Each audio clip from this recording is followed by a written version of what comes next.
Hello and welcome to the Velveteen Lounge. How is everyone this evening? Hi, Lisa. I just saw you were there. Mm-hmm. And Peter and LCTV. Close we have. Hope something orange can be made tonight. Well, Orange. Oh, hi, Eric. Good to see Who's looking for something you. orange? Peter. Oh, Peter.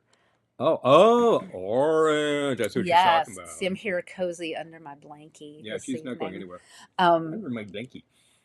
That's pillow. interesting. So, I'm kind of still I'm still sick. I mean, I went to the doctor again today. Again? So this evening I'm not completely off the sauce this evening. I'm mostly gonna be off the sauce, but I have a new bottle to try. Yeah, that sounds like fun. It's de-alcoholized brute Prosecco. We'll see if it lives up to the name. We'll Most of the time, see. when you get bubbles that don't have alcohol, they're too sweet, and you're like, it's tough to work I with. also have a de-alcoholized Cabernet to try. You're gonna try that out too, huh? Yeah. Couldn't find the Merlot, could you? Oh my God. No, anyway. And if you did, so what? Your cousin would terrifying. say, "Why? Terrifying. Why bother?" Hi, Errol. Good to see you. It's terrifying. But, yeah. Sometimes you just want the flavor without having the hit, and sometimes you do want the hit. I don't care if I get drunk. I just miss having a drink. And the fact is, hi, Mark. Good to see you. Hey. The fact is, if what you have is really bad head cold, I think a couple glasses of wine will help you to sleep. I don't know that's what a big I have. plus. You got more than a head cold. You got some sort of chest congestion, crapola. Yeah, so which is just going on. I'm having a CAT scan Friday. Yeah, I mean, this is for real, for serious. Hi, Gettysburg, ma'am. Good to see you. There we go. Yeah. And I mean, I got the same thing you did at the time, but I'm not sure you have the same thing now. And I don't know if I got what you got. Well, I was getting well. I don't have that level of stuff in the lungs. Yes, sauce minus this is like the os. The os. The os. The saw. The saw. See.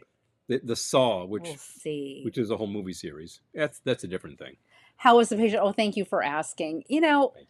I'm coughing. You'll still hear me cough, but I'm coughing a lot less. It is but there is still fluid in my chest. It's driving me nuts. And I went to the doctor this morning, and she's like, "Yeah, you're wheezing for sure." So rattling around.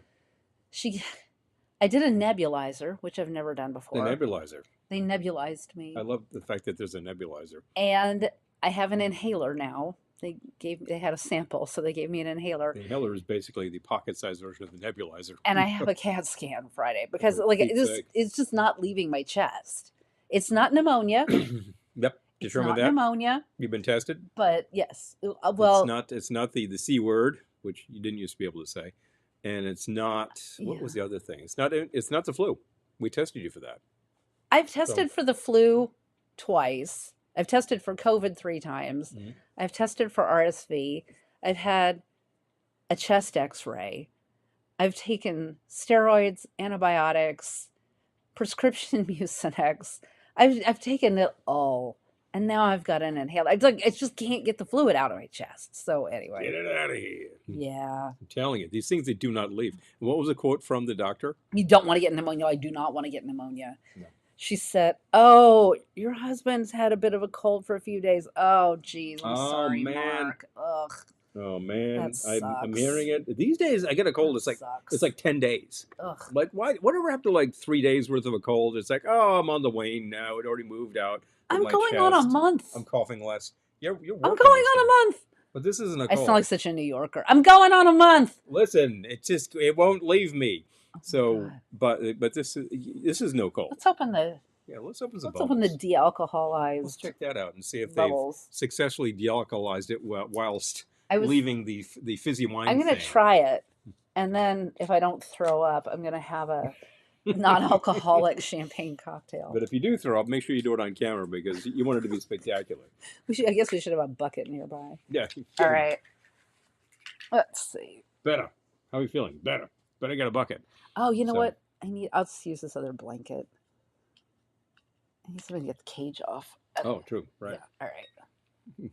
Without shooting my eye out. Improvising. Shoot your eye out, kid. The cork is very tight. No. That's like, there are certain brands that we get that are absolutely like that. That was a nice pop, which implies plenty of fizz. Shake it. Watch it fizz. I paid $5 for this. Better have It's fizz. better be fizz in here. So we're just doing a taste. Yeah, I'll do a taste. Yes. that's what I'm giving you a There we taste. go. Okay. I'm taking a taste. And then we'll try the. That's got nice aroma. That does All not right. smell super sweet. It actually Okay. has like the tang that you expect out of a brute. Survey says. Here Are goes we ready? nothing. That's good. That actually has. This was $5 well spent. So this has is the flavor note you want out of a brute. Not too sweet. St. Regis Brute. You know what? Brute. I've had worse. I have had. I've had worse. And much worse that had booze in it. So. Oh, let's see. Oh, sore throat. Oh, Mark. Oh, geez. Let's see. I'm just All catching this up. junk. Well, getting older things seem to hang on longer. As I know, right? Well, no. What was the quote from your doctor? Oh, my doctor today said people just aren't getting over things. That was her exact quote. People just aren't getting over things. Yipes. So, The fact is, like, I got this at the same time you did. I was coughing. I was being kept awake at night. I got the cough suppressant stuff, which helped.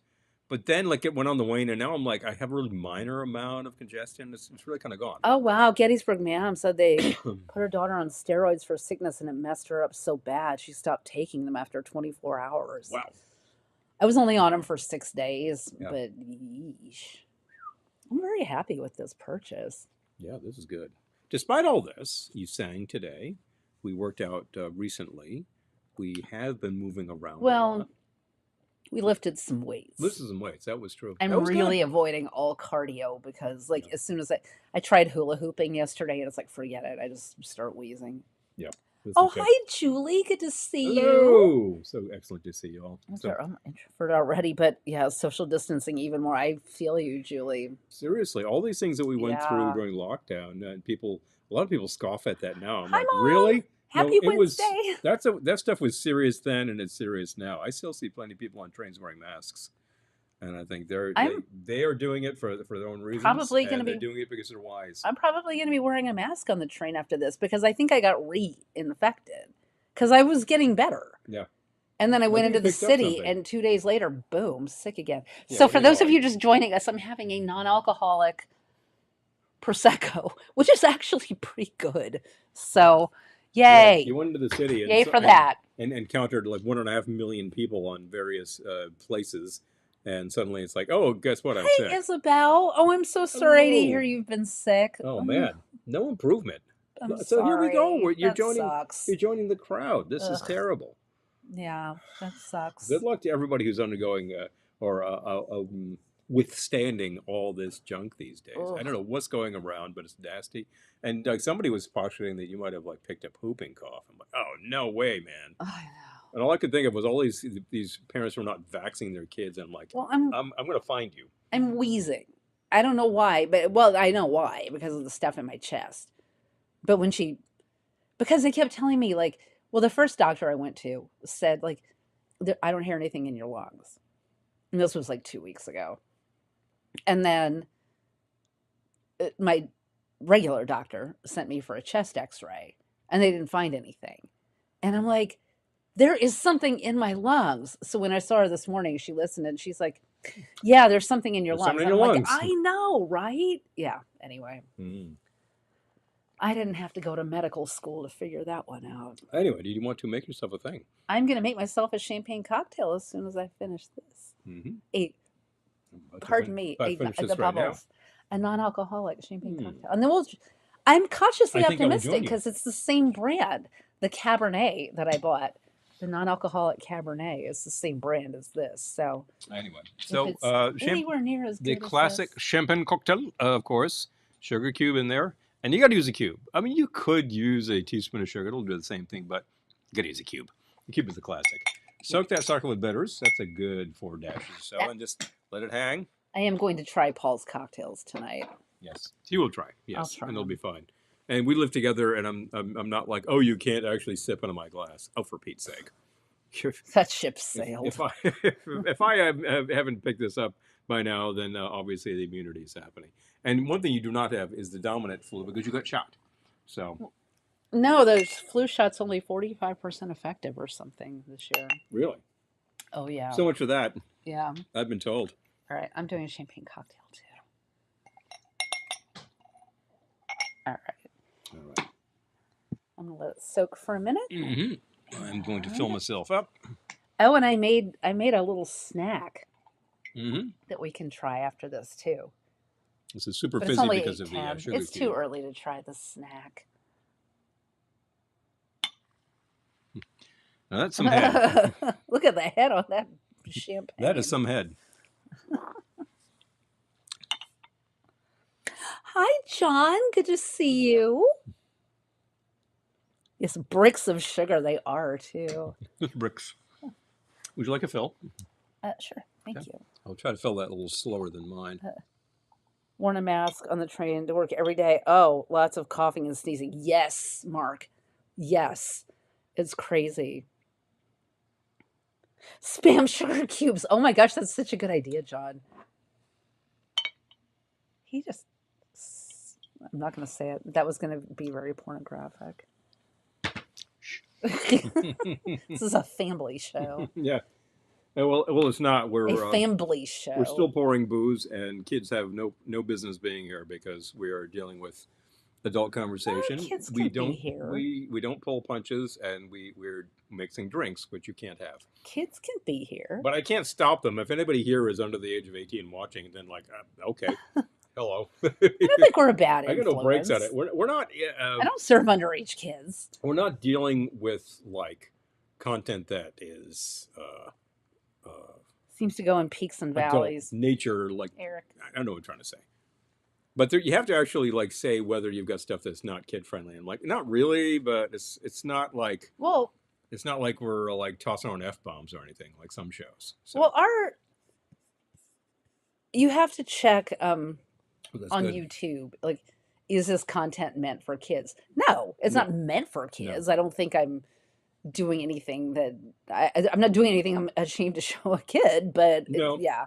Well, that's the thing. Hi, Joe. Good to see you. Hey. Oh, and Love help from Nolan. Tried the Elvis balls recipe. Oh, it was really good. Oh, okay. Excellent. Let's put in a small rectangular dish. Oh, Julie, great. I'm glad you tried it. I'm glad you liked it. So you actually made Elvis bars instead of balls. Oh, yes. That's perfectly useful. Velveteen After Dark. We have threatened to do that for Patreon for so long. Yeah, we might just have to get to that. Yeah, like do like an after party. After.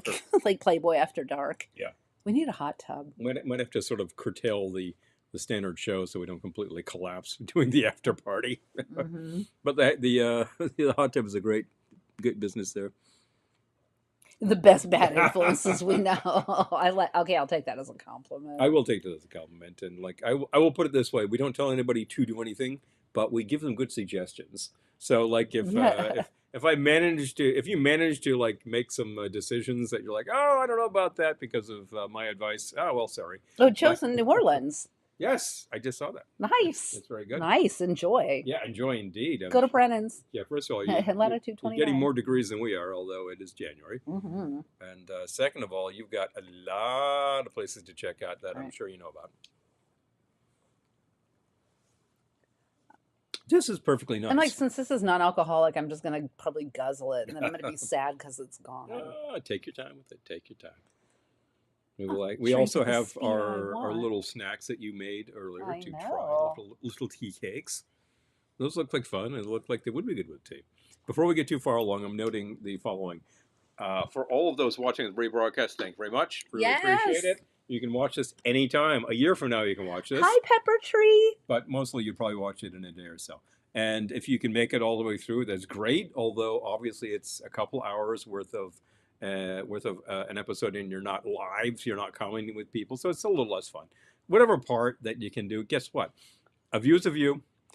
Give us a like while you're at it. Anybody right now watching, give us a like, please, because that makes a difference. Give us a like. Give us a like, please. Hit that button. Errol, I love Asana too. We got 4 likes here. We got a bunch of people watching. If you're watching, you haven't hit that like, it makes a difference. The schwitz. It makes a difference because like the channel will pay more attention to what we're doing. I do. They pay like a little enough attention as is. I do enjoy a sauna as well as a hot tub. Sauna's quite nice. And of course there's that combination of sauna versus cold dip, which they do, which sounds like a shock to the system. No, thank you. No, thanks. She'll do without the cold. I'll do all the warm things. Yeah. But a good schwitz and a sauna, that's the way to go. We just doubled our likes. Thank you very much, Oh, people. pepper tree. Yeah. Much Nice. appreciated. Oh, thank you. Thank you. Yes. $5 money well spent. Yeah, Yes. seriously. Yeah. It is non-alc prosecco. Just underlining that again. Third thing is that at the top of the page, you see we usually have the Patreon link. Now we have the Venmo page. If anybody here is like, hey, I'd like to tip you, there you go. And that's like commercial number one for the evening. We'll have a couple others later. But for right now, that's if you feel like you'd like to throw a little support our way, it will be well thanked and it will be well useful. So there we go. Except my phone is over there because it's the bar cam. Oh, so we won't really know it's coming in unless somebody says so. Yeah, exactly. Okay. But we will see it later. The fact is, we'll see it. We'll see it. Exactly. In the meantime, All here right, we we are did that, we did that. on the couch and enjoying it. And I do like these sit downs from time to time because you can kind of relax. The idea I mean, of I was standing up for 2 hours tonight, I was just like, centered heavy. no. Because I had to wake up at 5:45 to go to the doctor. So my appointment was at 7:15. Like, And I what are you doing here? To my doctor. Like, why are you here at Why are you here? 7:15? 7:15 in the freaking morning. Oh, I mean, good to do it and get it over with and etc. But then, of course, you also had like blood taken and then you're feeling woozy and you get home, you're like, I need to eat now. we did the I'm nebulizer, like, okay. and then they took all this blood and stuff. I'm like, you know what? You're out of breath and etc. So big fun. But hey, good that it was done. And what was the point I was going to make? I was going to talk about the fact that I was kind of awake at the same time and didn't really go back to sleep. So I'm a little tired too. And I'm taking it easy because I had like a really big job to pack up today and get into the UPS hopper, which I did, and it's gone, and it's going, and it's great. The most boring conversation. And I tell you, well, no, I didn't. I'm not telling you what I did because that is boring. But yeah, you don't need to know about my actual. I went to UPS. Yeah, I went to UPS. Had a cup of coffee. I went over to Dollar General. They didn't have what I wanted, so I had to go to Dollar Tree. You know, oh, for God's sake, no. I didn't do any of that. I did do some drops at UPS and things are happening. But that's actually, hey, got my steps in. So I was a little tired. I'm feeling like right now I'm good. You want a little snacky? Not yet. Still kind of full from dinner. Was that pizza you got at Adams was really good. I know, right? What the hell was the brand on that again? I don't remember. I'd have to check. I'll have to go digging through the trash, tell you all about it. Station in Idaho. My buddy had a hot tub, sitting in the tub and getting out and rolling in the snow was weird. I bet. Yeah, I'm telling you. And by the way, I'm listening. Not so much of a shock as I would have thought. I'm listening to the first sentence here. When I was in the Navy stationed in Idaho, the Navy stationed you in a completely landlocked state. That's interesting. Yeah. So, like, someone will have to explain that one to me. Usually I would think, like, I was in San Diego. Okay, got it. Totally. You know, they stationed me in like Newport, Rhode Island. Oh, got it. Sure. Yeah. That kind of thing. Newport News, Virginia. These things. Annapolis. Quonset. Quonset. Quonset is, well, actually, Quonset's the decommissioned base. That hasn't been Navy since 1973 because there was that big, like, drawdown after that point. But someone could have been stationed at Quonset. Historically, many people were. I think Sully's father was there. Early 70s. He was talking about it. And he was talking about like a restaurant that was near there that we knew about. And of course, the classic restaurant near Quonset is the Pagoda Inn. Pagoda Inn. Which is... That's still there. It's still there. They're still rocking after like 65 more years, I think. Probably more like 75 years. And it's a classic old school chop suey joint, but it's really good. Okay, I got to show you. It's better than like better than the description chop suey joint. All right. This bottle is like, well, should have bought two. It's half full. Okay. Brooks Brothers used to serve real champagne for their appreciation evenings until a sloshed customer spilled some on $300 alpaca sweaters. Oh man. The non-alcoholic route after that. Yeah. Oh boy. Man, that's crazy. You know the stories from retail. What can I tell you? Okay, Idaho was where the Idaho National Engineering Lab was. The reactors. Okay. Trained operators. Okay. Got it. All right. Okay, so here's like our other nuclear engineer. We know we're acquainted with 3, as a matter of fact. You were 1. So that's got it. Now I understand. It's actually a pretty good place to put a reactor. Like I'm getting stressed. Well, it's still half full. Mm-hmm. We also have the Cabernet. I'm getting stressed over here. I'm gonna be Calm like down, calm the down. most sober person in the world who's drunk 2 bottles of wine in a night. Yeah, right. Oh, did real wine when you worked for them in the 80s. Oh my gosh. Wow. There was we went to Brooks Brothers Coffee Bar one time. We Remember did? that? No, I don't remember Yes. that. That was when I had an improv show on a Sunday afternoon, I and we remember took the show. train in really early. And we went to this coffee bar that was like inside of Brooks Brothers. Oh, wait a minute. Yeah, I kind of do remember that now. That's interesting.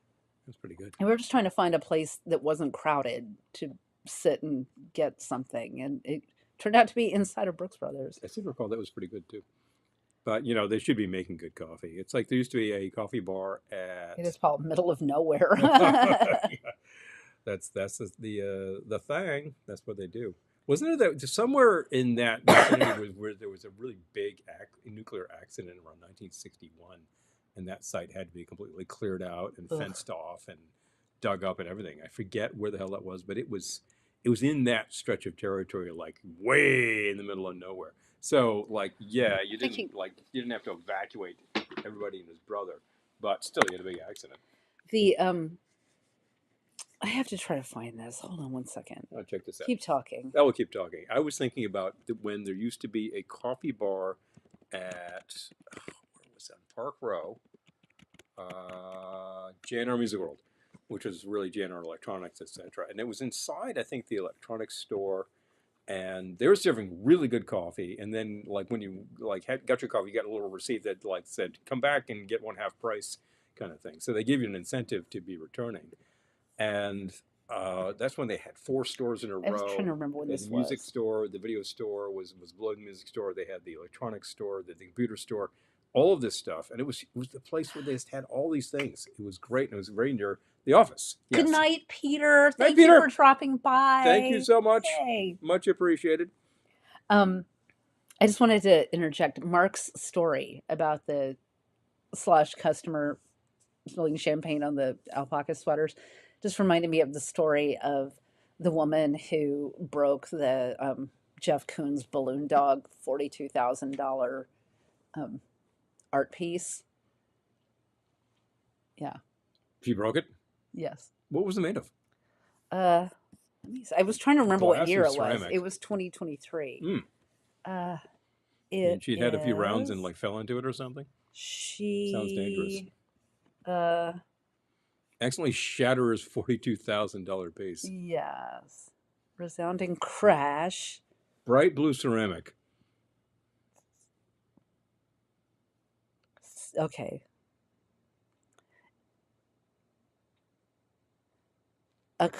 After an art collector accidentally bumped into its transparent pedestal. Oh, boy. Oh, man. Oh, boy. Yeah. Of course, it's heartbreaking to see such an iconic piece destroyed. You're telling me. Just get a balloon. This kind of thing, unfortunately, happens. Oh, man. Yeah. I'll make you a new balloon dog especially art piece. When you. Hi, Amy. Good to see you. Yeah, it happens, especially when people are at an art opening. Art opening, and there's free white wine being poured. I remember being in an art opening where the white wine did not freely pour, and I was really questioning it, and they were like, no, that's all you get. I'm like, what? The hell's that all about? Wait. SL1. Portable. We're reading Errol's comment. Oh, wow. Hi, it's Cruising Karen. Good to see you. Thank you for dropping by. Hey, much appreciated. Oh, wow. We're happy you're here, too. Portable reactor. Sounds like a bad idea. Well, I haven't heard of portable reactors outside of something inside a submarine, for instance, which in fact is portable. But that's interesting. Accidents. So I was going, so I made for our snack, I'm going to try one because I think it's time. Yes. Okay, so I made these today. These are tea time London buns a la Betty Davis. Looks more like muffins, I know, but they're buns. They're little mini muffins. But they're buns. Okay, and then I will do a reading for you after this. But right now Reading I'm from the going book to of. try a tea time London bun a la Betty Davis. Mhm. All right. Let's see. What do we have here, Betty? Betty. Good.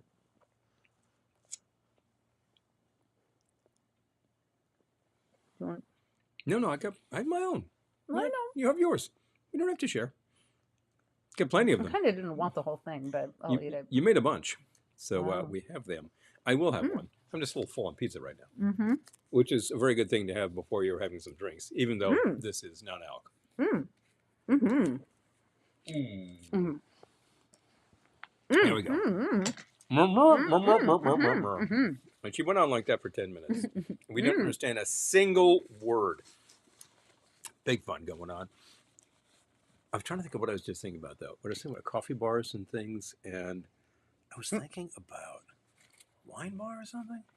No, I'm totally spacing what the hell it was when I said the piece. Anyway, I was talking about the one at JNR. JNR, long gone. That was actually a great little location. It was very near my office when I was working in the financial district. Messy. And at some point, the chain went out, and that was it. And like all of this infrastructure just disappeared. And of course, they had the camera shop, of course, and the video shop, and all the professional stuff. That was a great location, and it was good competition for all the other places around. B&H we know about, Adorama, which we actually shop at frequently. They're great little places, and there's a real mafia that runs these things, and it's very peculiar that that's the way it is. But it's good that they are like going head to head because their prices are always kind of identical. They kind of keep each other in line. Mini buns, faster than fuller, more robust buns. These took 12 minutes in the oven. So actually, yeah. So actually, yeah. Mm-hmm. Because So I'll read you the recipe. But if you're not aware of this book, I think I've read from this before on this show.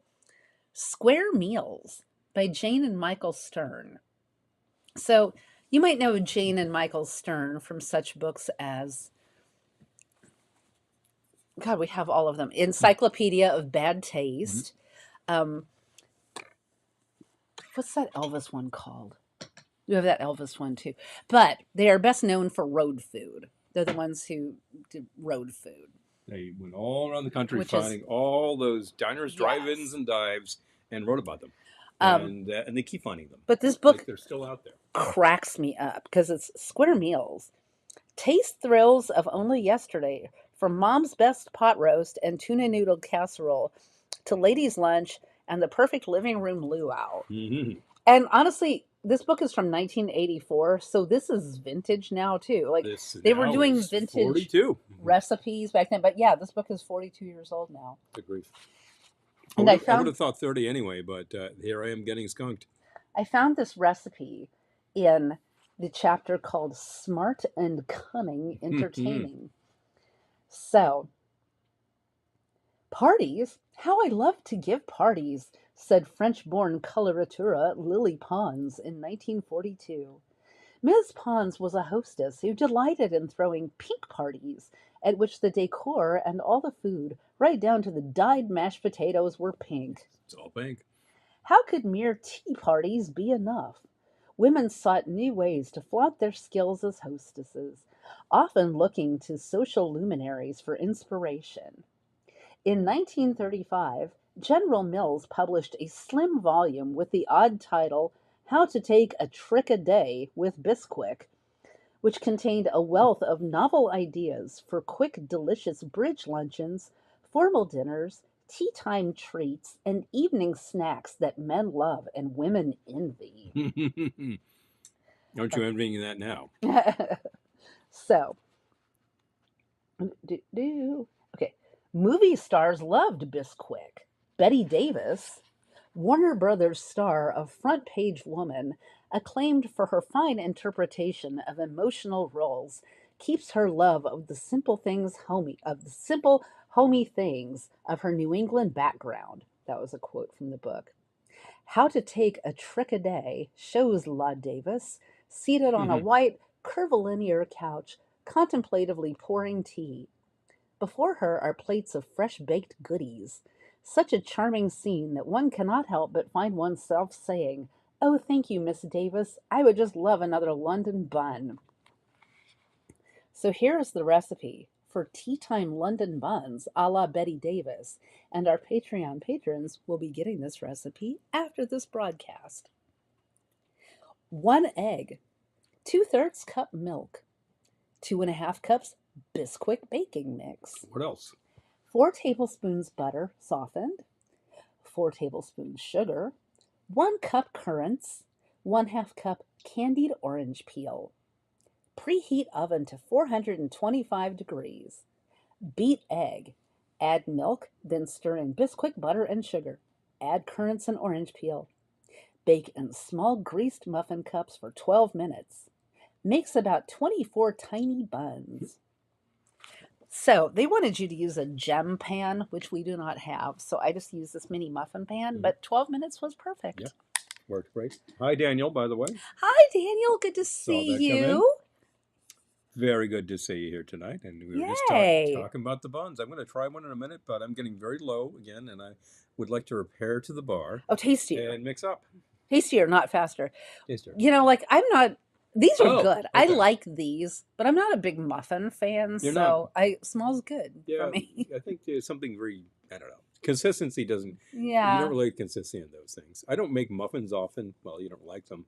I do make no rise breads sometimes. I like cheese muffins. Oh yeah, you like Like that. this is the perfect size of muffin for me. A Like savory muffin. That's enough muffin for me. Savory muffin you're okay with. And then, well, I find that times in a recent past where I had like a muffin for breakfast, I'm really kind of hungry pretty quickly afterwards. So it's like I need to temper that with something.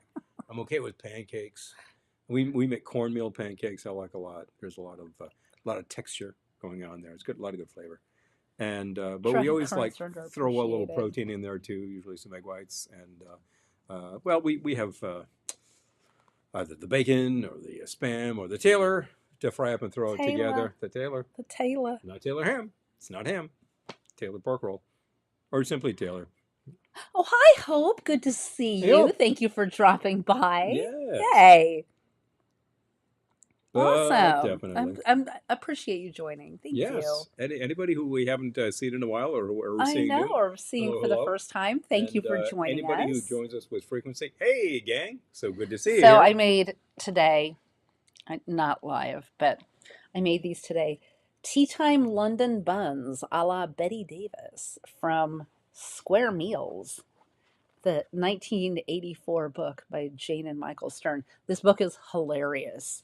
I'll share some of the other recipes with you. If you don't know the Sterns, they're the folks who kind of invented this style of food journalism, where they do a little archaeology about it. They dig into the things which are a little missing, or the things which are a little hidden, and some of these things which are just sort of cliche wherever they are in the world, and nobody pays too much attention. But they're classic and local food, and they'll dig into the little corners of the country where very unique things happen with food, like those steamed hamburgers in Connecticut. Okay, I have two things to say. There's a recipe here in the Jell-O section called barbecue cubes.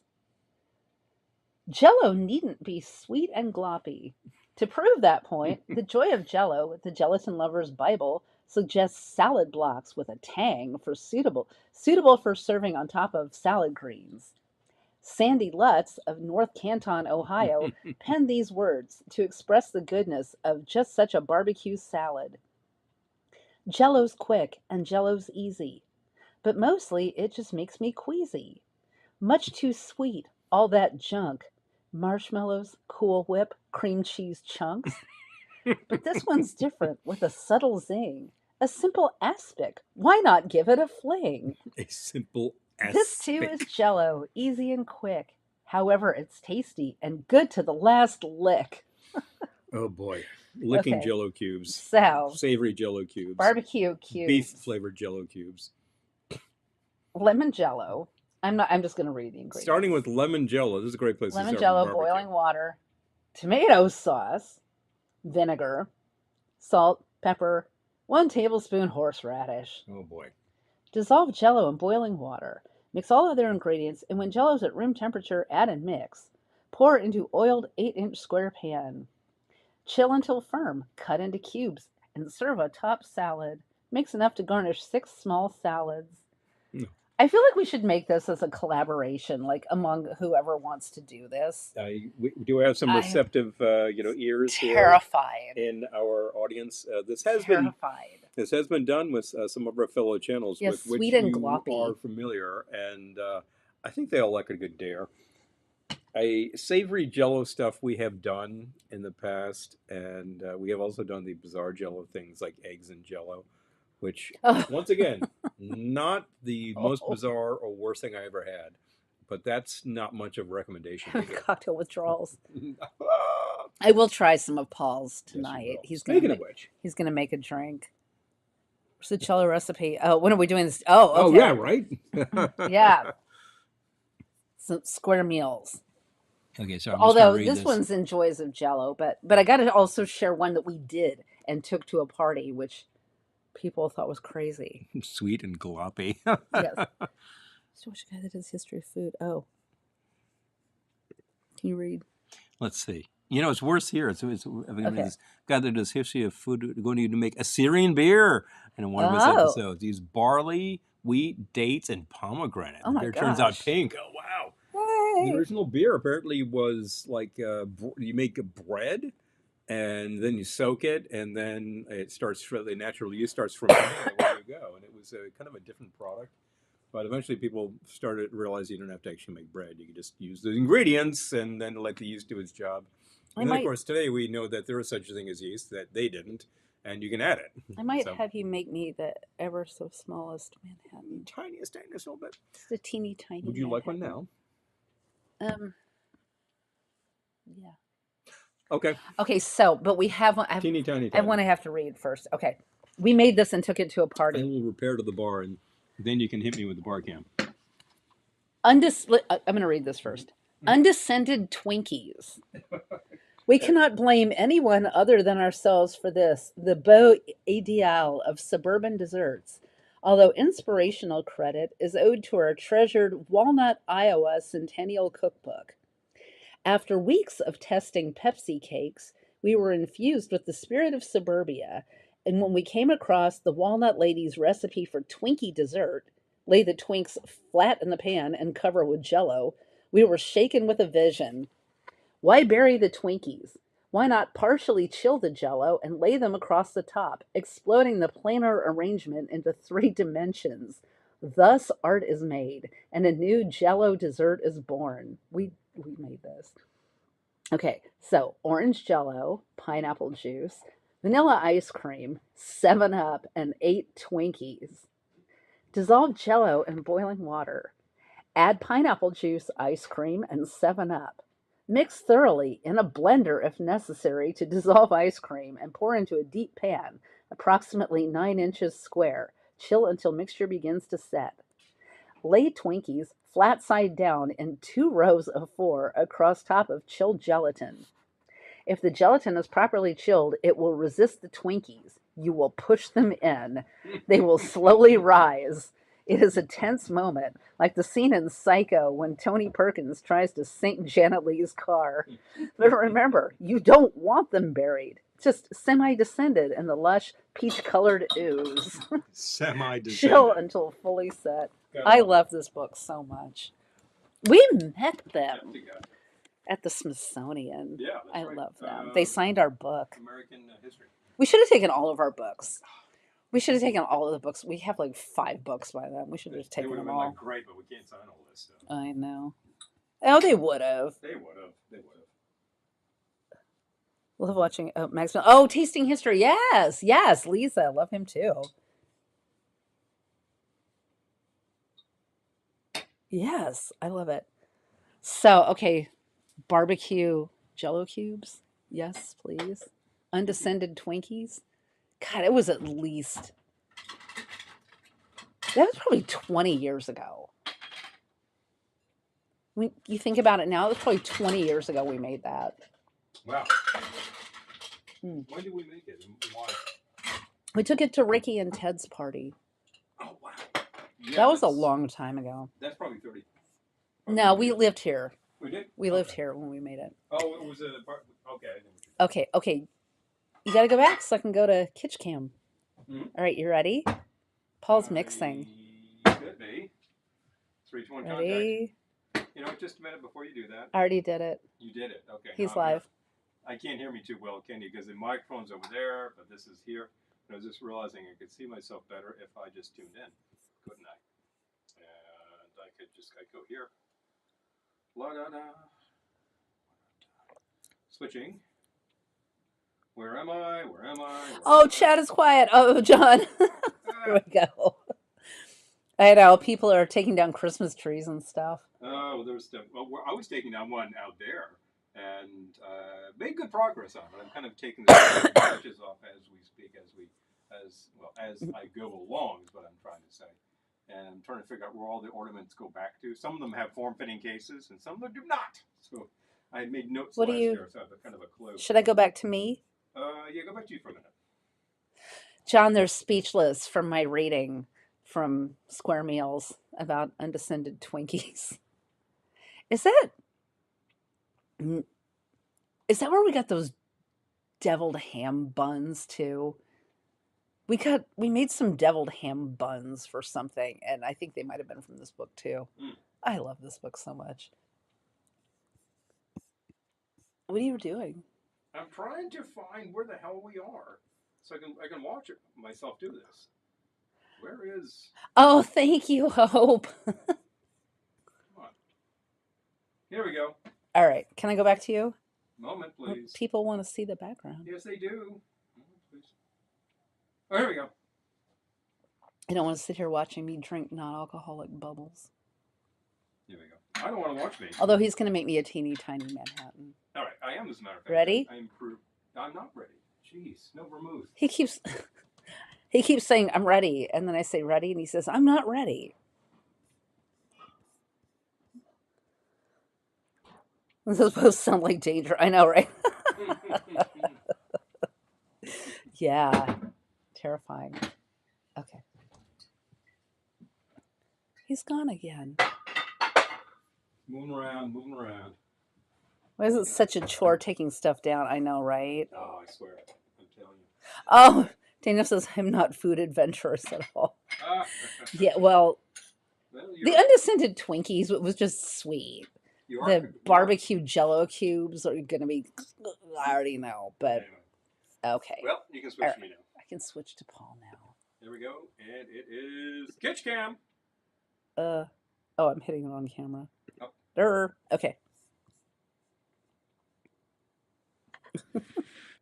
Yep, you're there. Kitsch-cam. You're live. Kitsch-cam. I am? I'm in? Okay. Yes. There we go. By the way, just doing some fun things because we happen to have them here.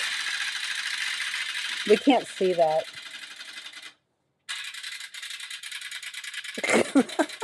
This is very Christmas story, speaking of which. Anyway, it's Manhattan time, and I'm so ready. Let's go with some small Manhattans. I'm going to start with rye using the Sazerac. Good place to be. This is, I think, 90. Sing out, Louise. 100. What? Sing out, Louise. I'm trying. 90 proof Sazerac rye. So I'm going to go with like the smallest would be about an ounce pour, but I will make this a little more than that. Like 1 1/4. We're just trying to have a little taste of thing, just so that we don't all dry out over here. Sounds horrible, doesn't it? And then vermouth, I like to make these perfect, so I'm going to sort of eyeball this in and give me, like, I'm not doing a 2 to 1.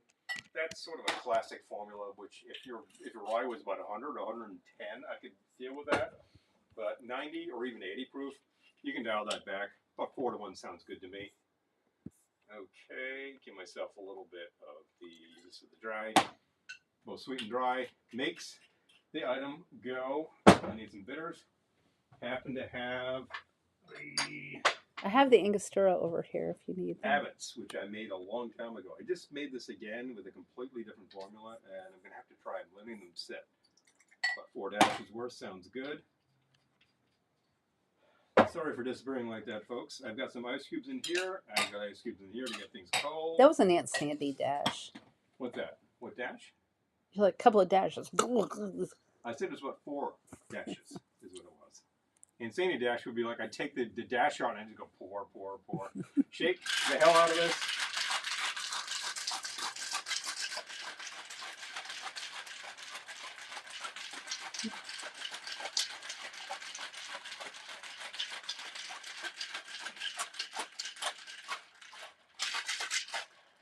We were watching LCTV on Sunday, and there was, did you make Manhattans? Yes, and then there was the instruction to stir, and Peter was like, really?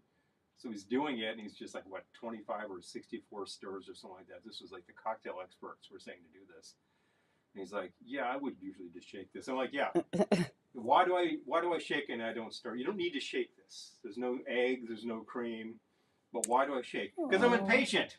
That's why. Oh, thank you, LCTV. Aw. Wireless mic, so you can sync with your phone. Thank you. Excellent. I'm on delay here because I'm watching on Facebook. There's actually a little bit extra here. How about that? So this is like the teeny tiny Manhattan. This is really, this is Nick and Nora size, and these glasses are usually called a Nick and Nora because of the Man pictures where somebody gets a cocktail, it gives a martini, and it's like it's this big. You're actually wearing an ascot, right? I am, in fact. I'm gonna go back to me. Now let's see. He's actually wearing an ascot, believe it or not. Yeah. I asked for one a few Christmases ago and got one. And I don't think I really know how to tie it properly, but it's close enough for jazz. So here we go. Yeah, because I think it looks like a towel. Someone was asking if it was a towel. Well, it's just supposed to wrap around like that. It's a very loose fitting sort of appliance, after all. And I should probably get a proper pick in that. A proper pick. I guess I should go back to you. Yep. Back to me. I'm about to disappear. Back to you, Jim. Yeah, I'm not there anymore. Hey, Oscar. Good to see you. Now you can do me. All right, I'm going back to Paul. All right.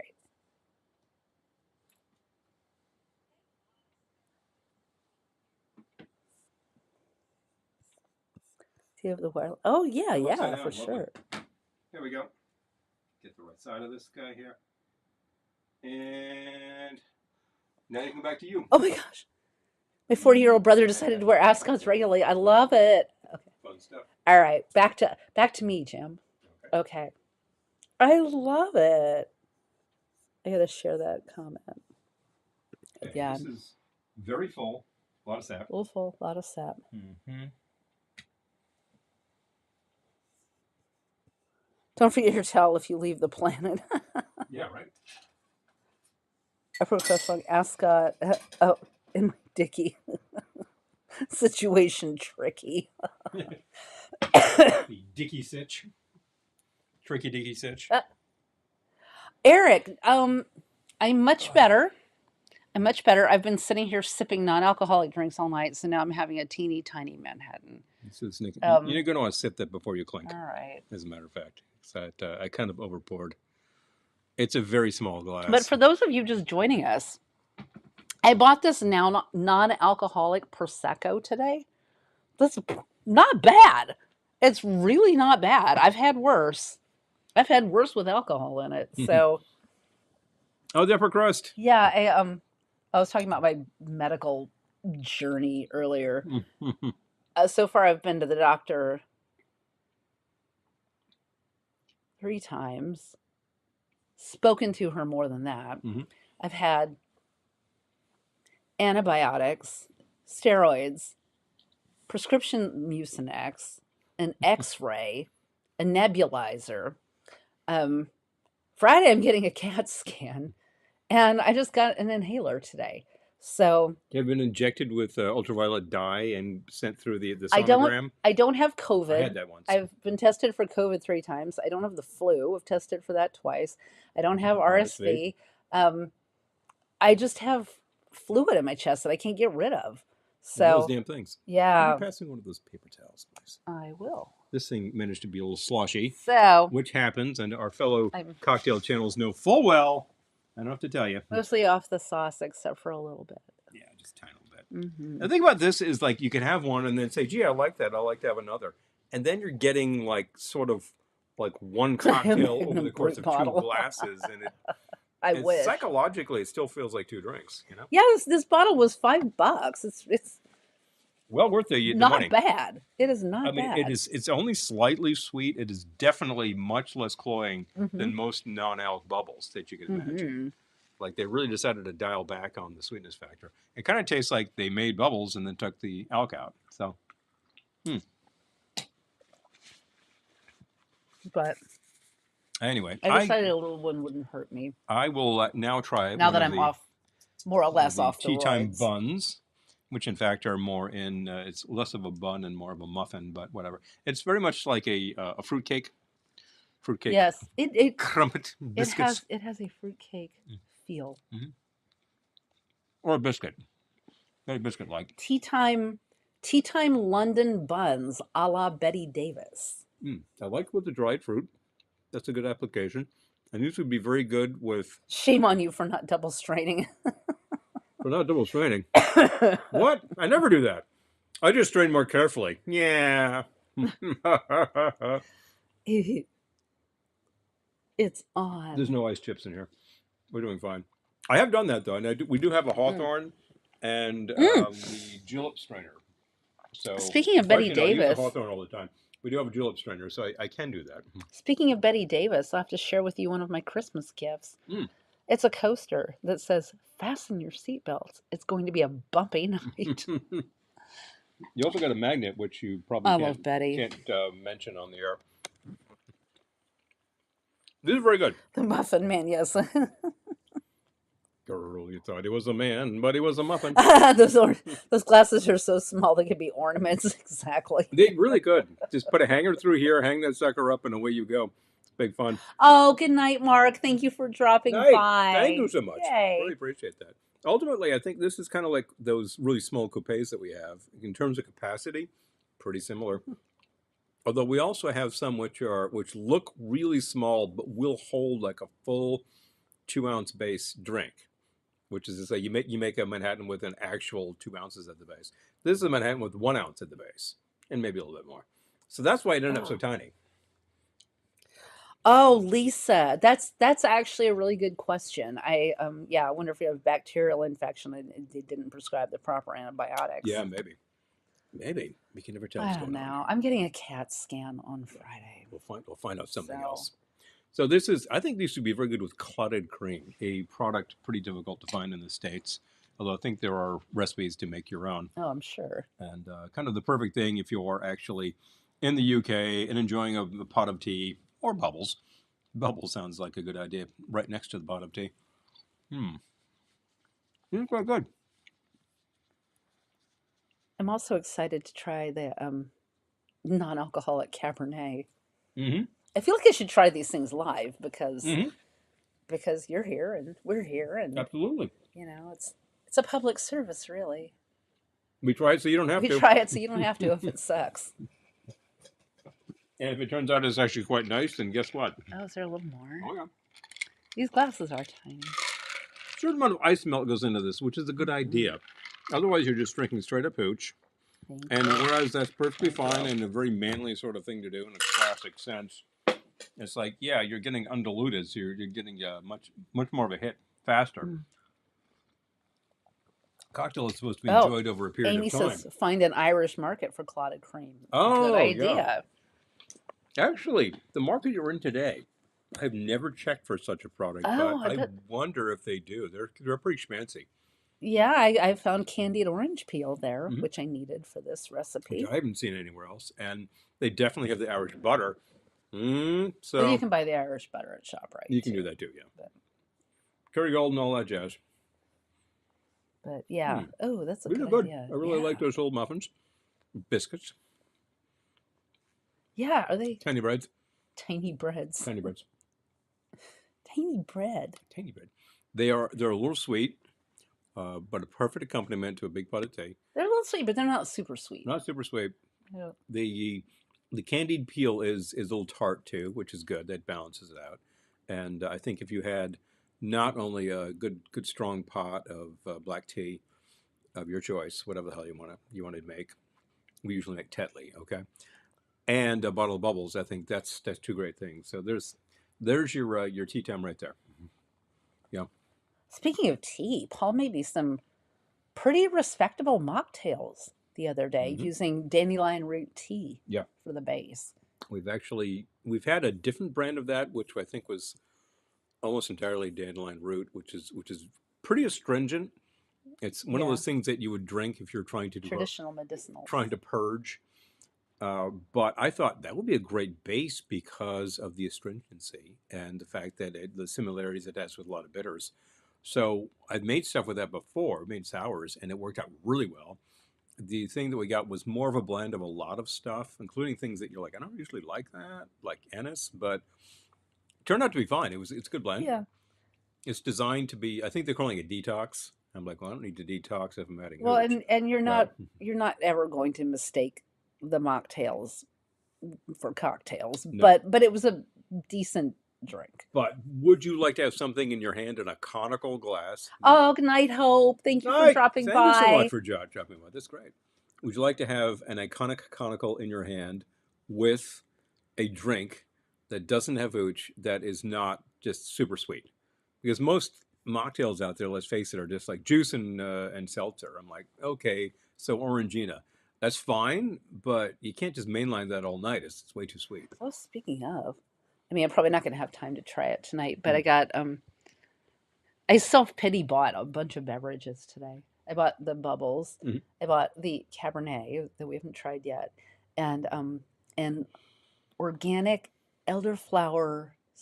organic sparkling elderflower lemonade. Yes, I saw the big bottle. So that looks like we have that too. I'd like to try that. We still have some of that rose lemonade, which was, I think, Fentiman's. And you bought, the other one you bought was the yuzu. Oh, yeah, I tried that today. Fever Tree lime and yuzu. That's pretty good. It's pretty good.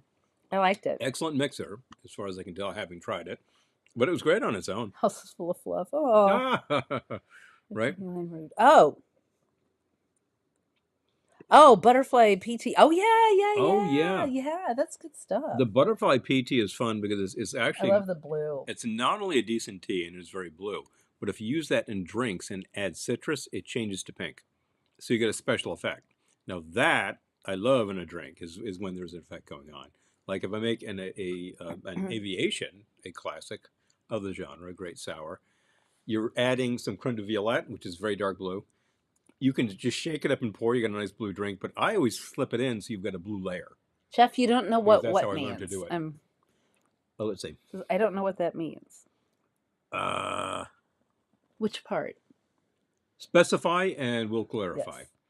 I am glad to go over what I just said because I speak quickly. And some things get lost. And if you're reading the closed captions, you're going to see some really strange things. Like we said Kitsch-en before, and it said catch cam. It's not the catch cam. Yes, I agree. LCTV. Yeah, some mocktails call for like some fairly esoteric ingredients. Okay, especially if you've got low sugar or sugar free. Yep. I think about the number of syrups that we've made for cocktails, for instance, and I'm like, well, they're all sugar syrup. So the elderberry thing.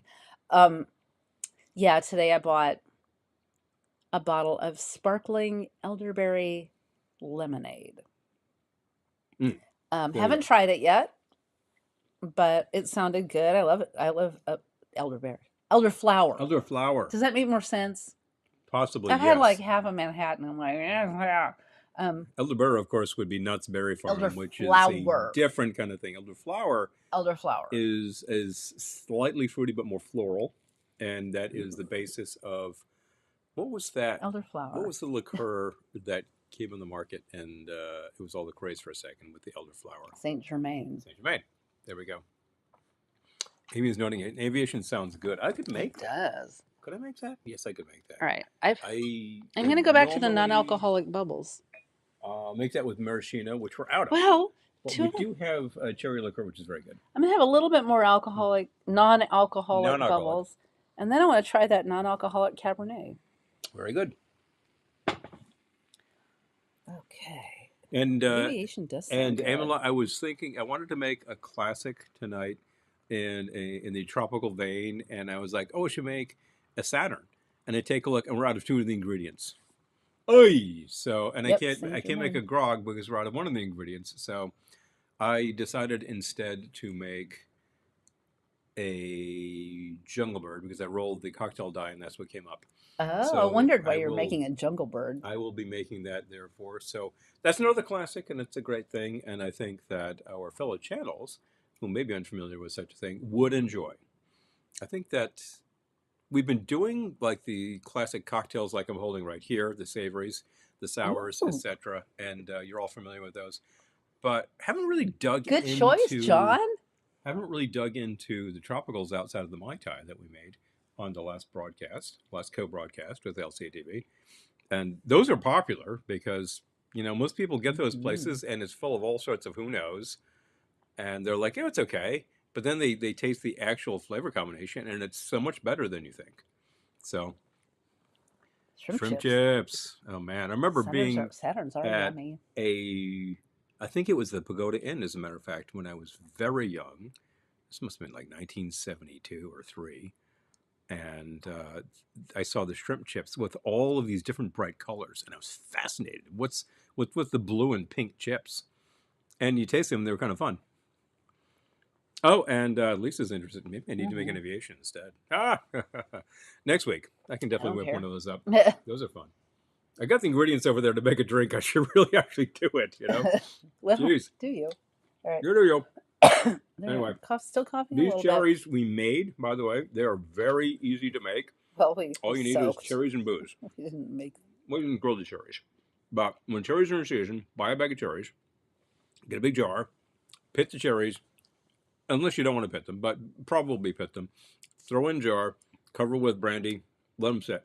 Give them about a month, and they will soften up, and then of course your brandy turns into cherry brandy, and it's beautiful. Okay, so, I think I'm trying to see how much is left. Good couple of fingers anyway. I can't. I should fridge that too. I was going to say, I'm ready to put this away. I think I'm ready for that Cabernet after this. Okay.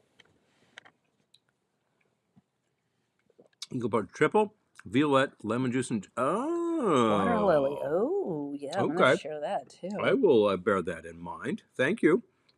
Interesting. That sounds good. Oh, too bad Peter's gone. He wanted something with orange. Yes. Yeah. Yes. It's and I do like to use the orange in things, and we've been using the Grangala in a lot of stuff. I find that to my mind, it's a very similar profile to. What am I thinking of?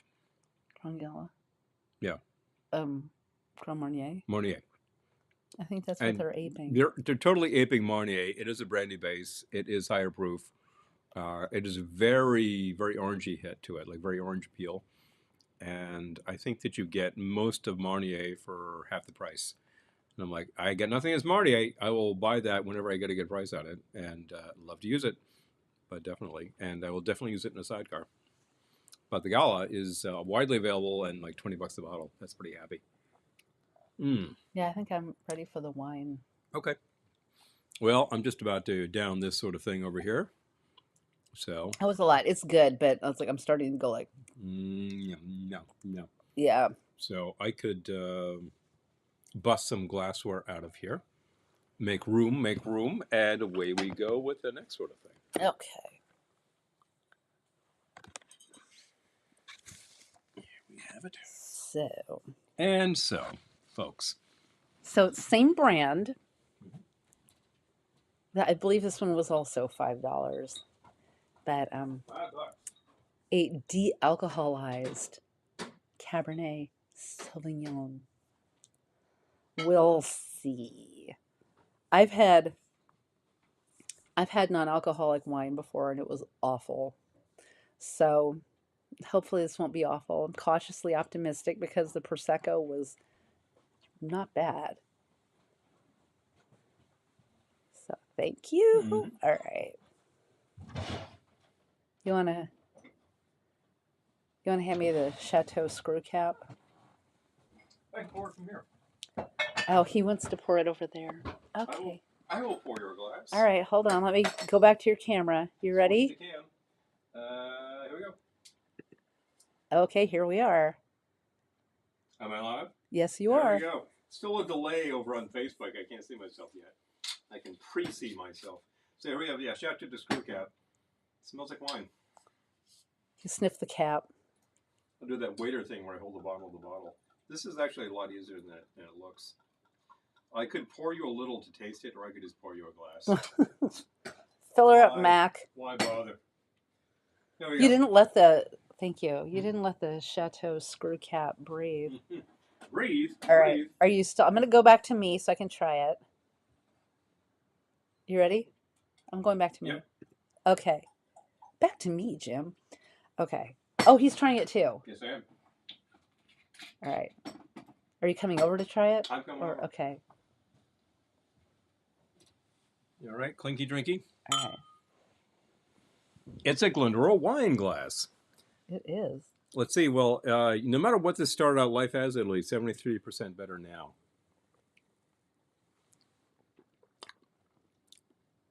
That's all right.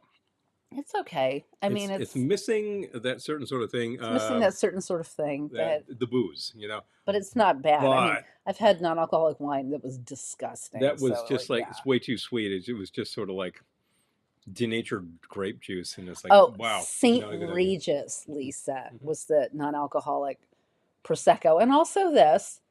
I thought the Prosecco. I thought they aped it better than that, just because I think it's hard to do non-alcoholic wine, but it tastes like wine. It does taste like wine. I've heard of brands. I think there's some German brands which do a really good job at giving you a wine product without the alcohol.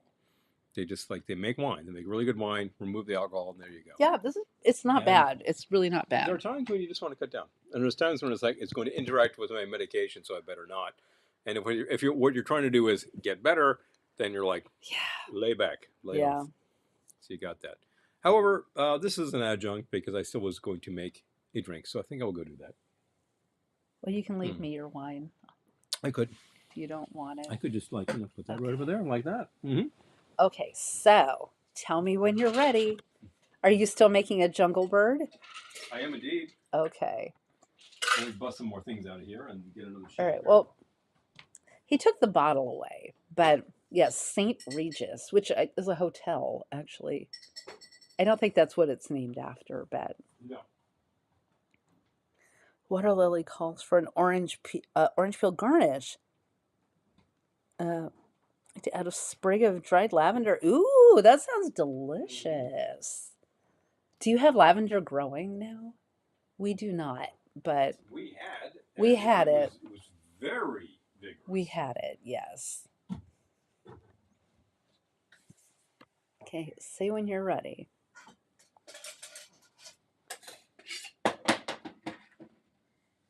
Yes, where is St. Regis from, since you got the bottle over there? I do, in fact. Premium dealcoholized wine, Grand Vin de Saint-Louis. This is coming to you from... Good grief. It's coming from Good Grief. They don't say. Where is this made? It's bottled for blah blah corporation, stregiswines.com. I have no idea. Okay. Dealcoholized red wine, grape must, sulfur dioxide. That's it. Okay. That's how they must end. Well, okay then. Should pick it up at Trader Joe's when it's available. Oh, nice. Okay. Will the Glendora glass make up for the missing booze? I hope so. Almost. Almost. I do have to cough. Okay. All right, I could take it. Oh yeah, no, it's not free. That stuff's nasty. That stuff is gross. I'm sorry. Yeah, we tried that. That wasn't good. I'm sorry. Yeah, that's not good. Not good at all. All right. Ready to shake live? Mm-hmm. All right. I'm going back to Paul. Okay. Everyone. You are live. All right, folks. So the Jungle Bird is a real classic of the genre. I'm going to modify what the actual formula says although all of our patrons will get the real thing, and you can do with it what you will. I think that one of the ingredients in there is simple syrup. I don't think it needs it. You're getting a really big hit of pineapple juice. All of these formulas specify unsweetened pineapple juice.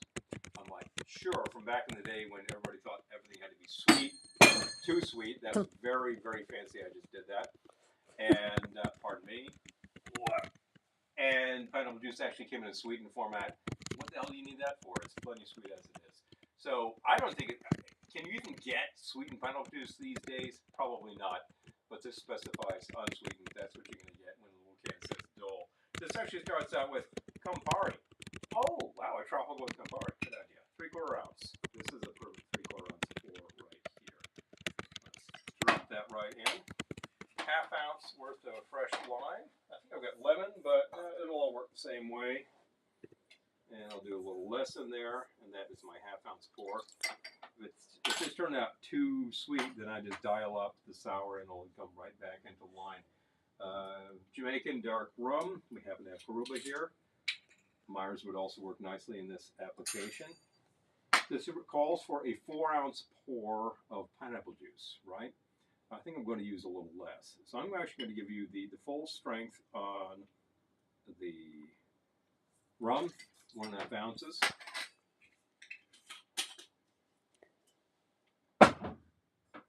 And I'm going to dial back the pineapple because I think it's way too sweet.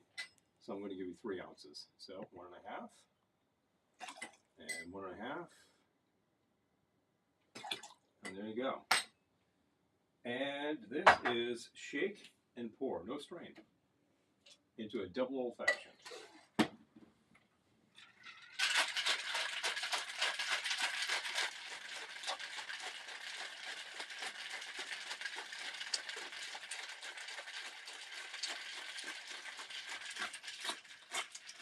Say hi to Ben. Hi, Ben. Live with Ben. Hi, Ben. Good to see you, my friend. Okay, move that out of the way with this here. And into a double old fashioned. I don't need this. I like a shake and pour because pretty easy. Don't have to worry about ice fragments. You get a nice foamy bit at the top there because of the pineapple. Normally you would have to throw in some egg white to make that happen. And I'll try some. The cherries again, which I just used for the Manhattans, because this actually calls for a garnish which is like lemon wheel, orange wheel, speared to a cherry.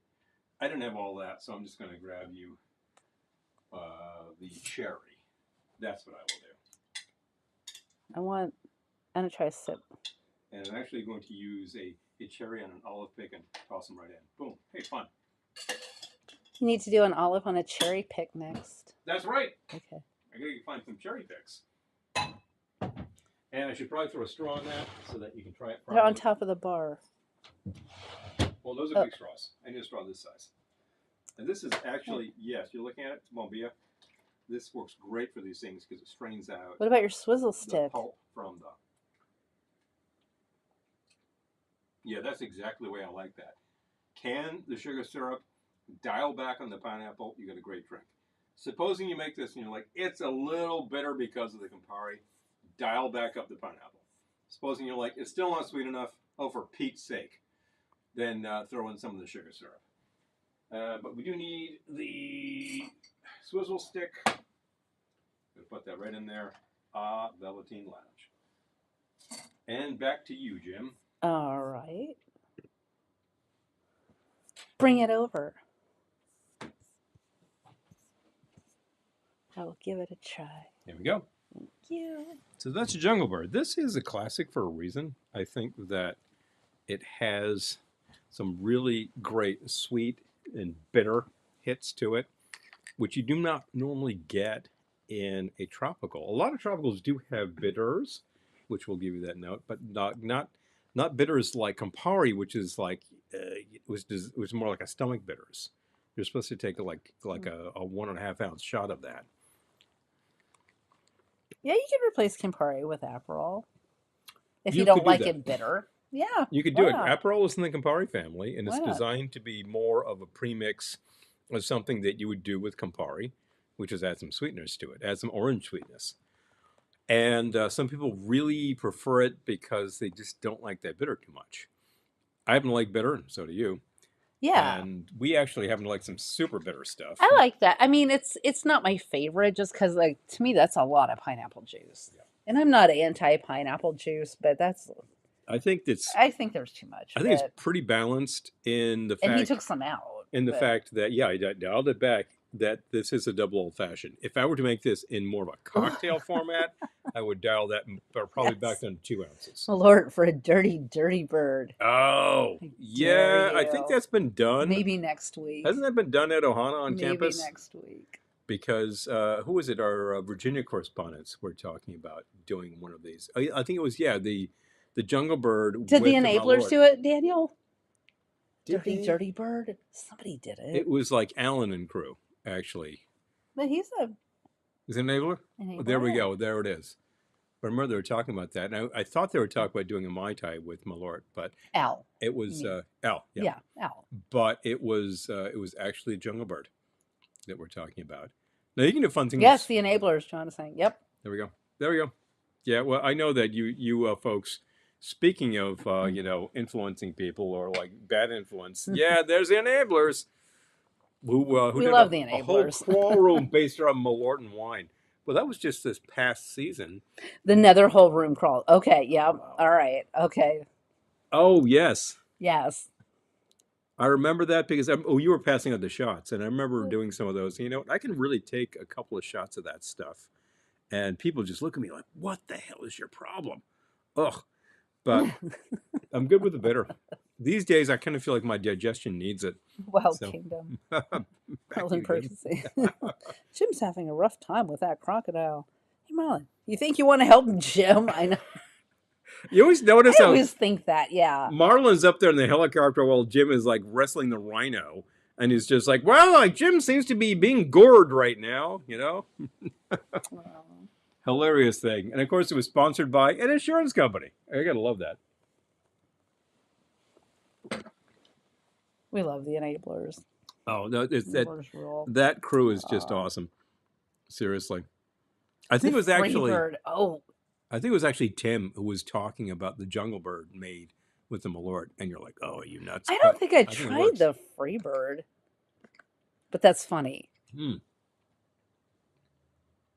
You see, this is My quite good. We don't make a so lot of tropicals off season here, so I'm glad to throw a few in during the frozen months. You don't normally think like I want to have a super cold drink with ice in it when it's 20 degrees outside, which is going to be later this week. Wow, I was going to say it was like 50s today. but- Today the temperature got up, and I actually got out, and I found I was really really happy because I had replaced the watch band on my watch, and it had a new battery, and it ran for like a week and died. And then I was like, Hmm. where am I going to find, like, I didn't want to go back to the place that had replaced it the last time because they were kind of expensive. And I was at the library Monday, and I was just like, search, where is like a jeweler? And there was a jeweler like a tenth of a mile. I'm like, what? I take a look, I'm like, there it is. So I went back there today and just asked, like, how much is this? $10. So now my watch is operational again. Yay! I mean, talk about your small victories in life, but I was really, really happy to find a local jeweler who appears to have been there forever. It's just a very old school shop. I'm like, look, if I have some really cool old piece that I need worked on, and I do have my dad's pocket watch, which probably does need work by now, then I'll come to you. I like old school Yeah. craftsmen like that. I have a bunch And, of watches that don't work. Oh, well, I now think- we know what to do with them. Yep. Yep. I know where to go. And I should have done this when I was at the bar, but all you gearheads, guess what? I have a swatch that I bought in Switzerland. I think it would be fun to make that work. It doesn't work right now? No. What's wrong with it? It's 40 years old. Oh, okay. That's possibly what the issue is.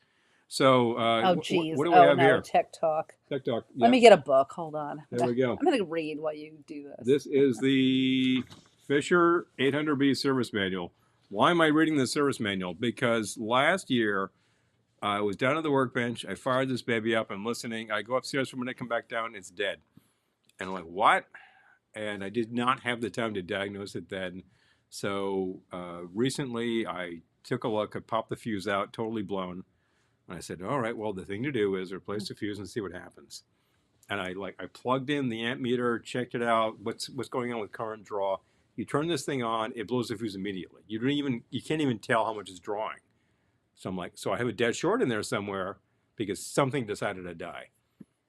Now, it would be great if it was a bridge rectifier, a couple of diodes, and the high voltage supply, but I don't know. So that's why I have the service manual, so we can figure out what the hell's going on. Because I can actually take a look at what is probably the problem and check everything out and go. And if I happen to figure out that we've like shorted out a tube or something, well, that's going to cost a few bucks, but probably worth the time. And there you go. Actually, we have on John is, and he definitely talk about it. Errol can talk about these things. We don't have Doug, who probably would be good advice about such. And but it's a grand old receiver. I got it for a fantastic price some 40 years ago. Yeah, I got this in 1986. Receiver. You're a grand old receiver, though you're torn to a bunch of fragments. Oh, see. Well, it was Fisher.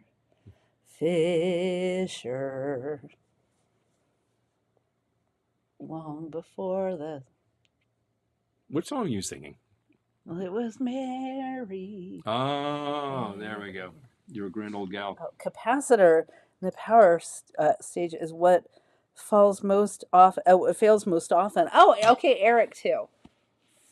It fails most often, and those it will take other things out. Okay. Well, all right. I spoke. I'm sorry. There are more tech people here than I thought. So you're talking right here.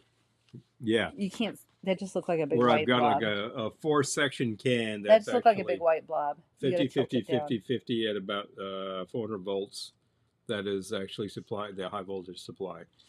Yeah, one of those might have canned. And if it shorted, which they frequently do, then we got trouble in River City. And that would cause too much of a current draw and the fuse would blow. Yeah, well, it's a good thing the fuse blows because a fuse is like $1 worth of part. Whereas output transformers are like $400 worth of parts. So yeah, could have something that will sacrifice itself. I don't think there's anything in particular wrong with parts that are really hard to find. And I do think that I'm going to have to dig in. I have not actually replaced the big cans on this thing. I can talk about the flux capacitor. Exactly. Yeah. Exactly. Yeah, there we go.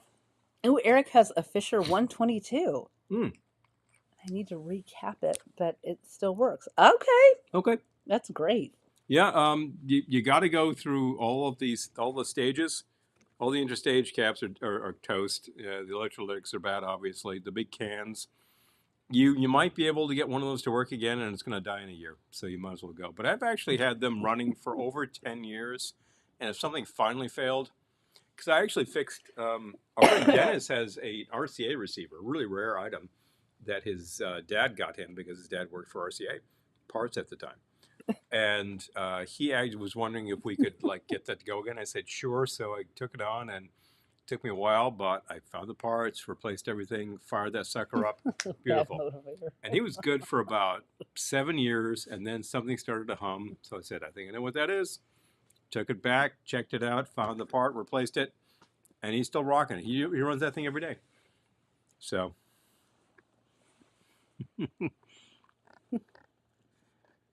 Uncle Owen, this RTN has a bad motivator.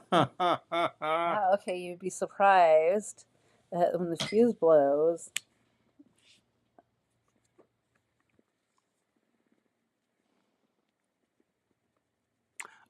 Interestingly enough, this thing is rated for a 3.2 amp fuse, and I believe it had a 10 amp fuse in it. So it blew 10 amps. I mean, something really went wrong in there. So we are probably talking like one of the big cans failed. And I'm just going to have to dig in and find out. When I find that something is shorted, I'll go, okay, yeah, we're toast. I can test capacitance and I can definitely test shorts. That fuse blew. Oh, jeez. Well, I'm thinking about the Uh, story that there was a story in a Stephen King book. It was talking about his brother had discovered like using an electromagnet where you just like you attach a battery to wire that you wrap around a nail, and then you plug it in, you get a magnet. And he decided, well, if that makes a oh. magnet, a super duper magnet would it be if you plugged it into the wall. So he made his super duper electromagnet and plugged it in and blew the big transformer on the power line. Idiot. Go alone. These custom transistor amp packs. Oh. Oh, man. Daniel. It's like when the enablers call turns to sports ball. Yeah.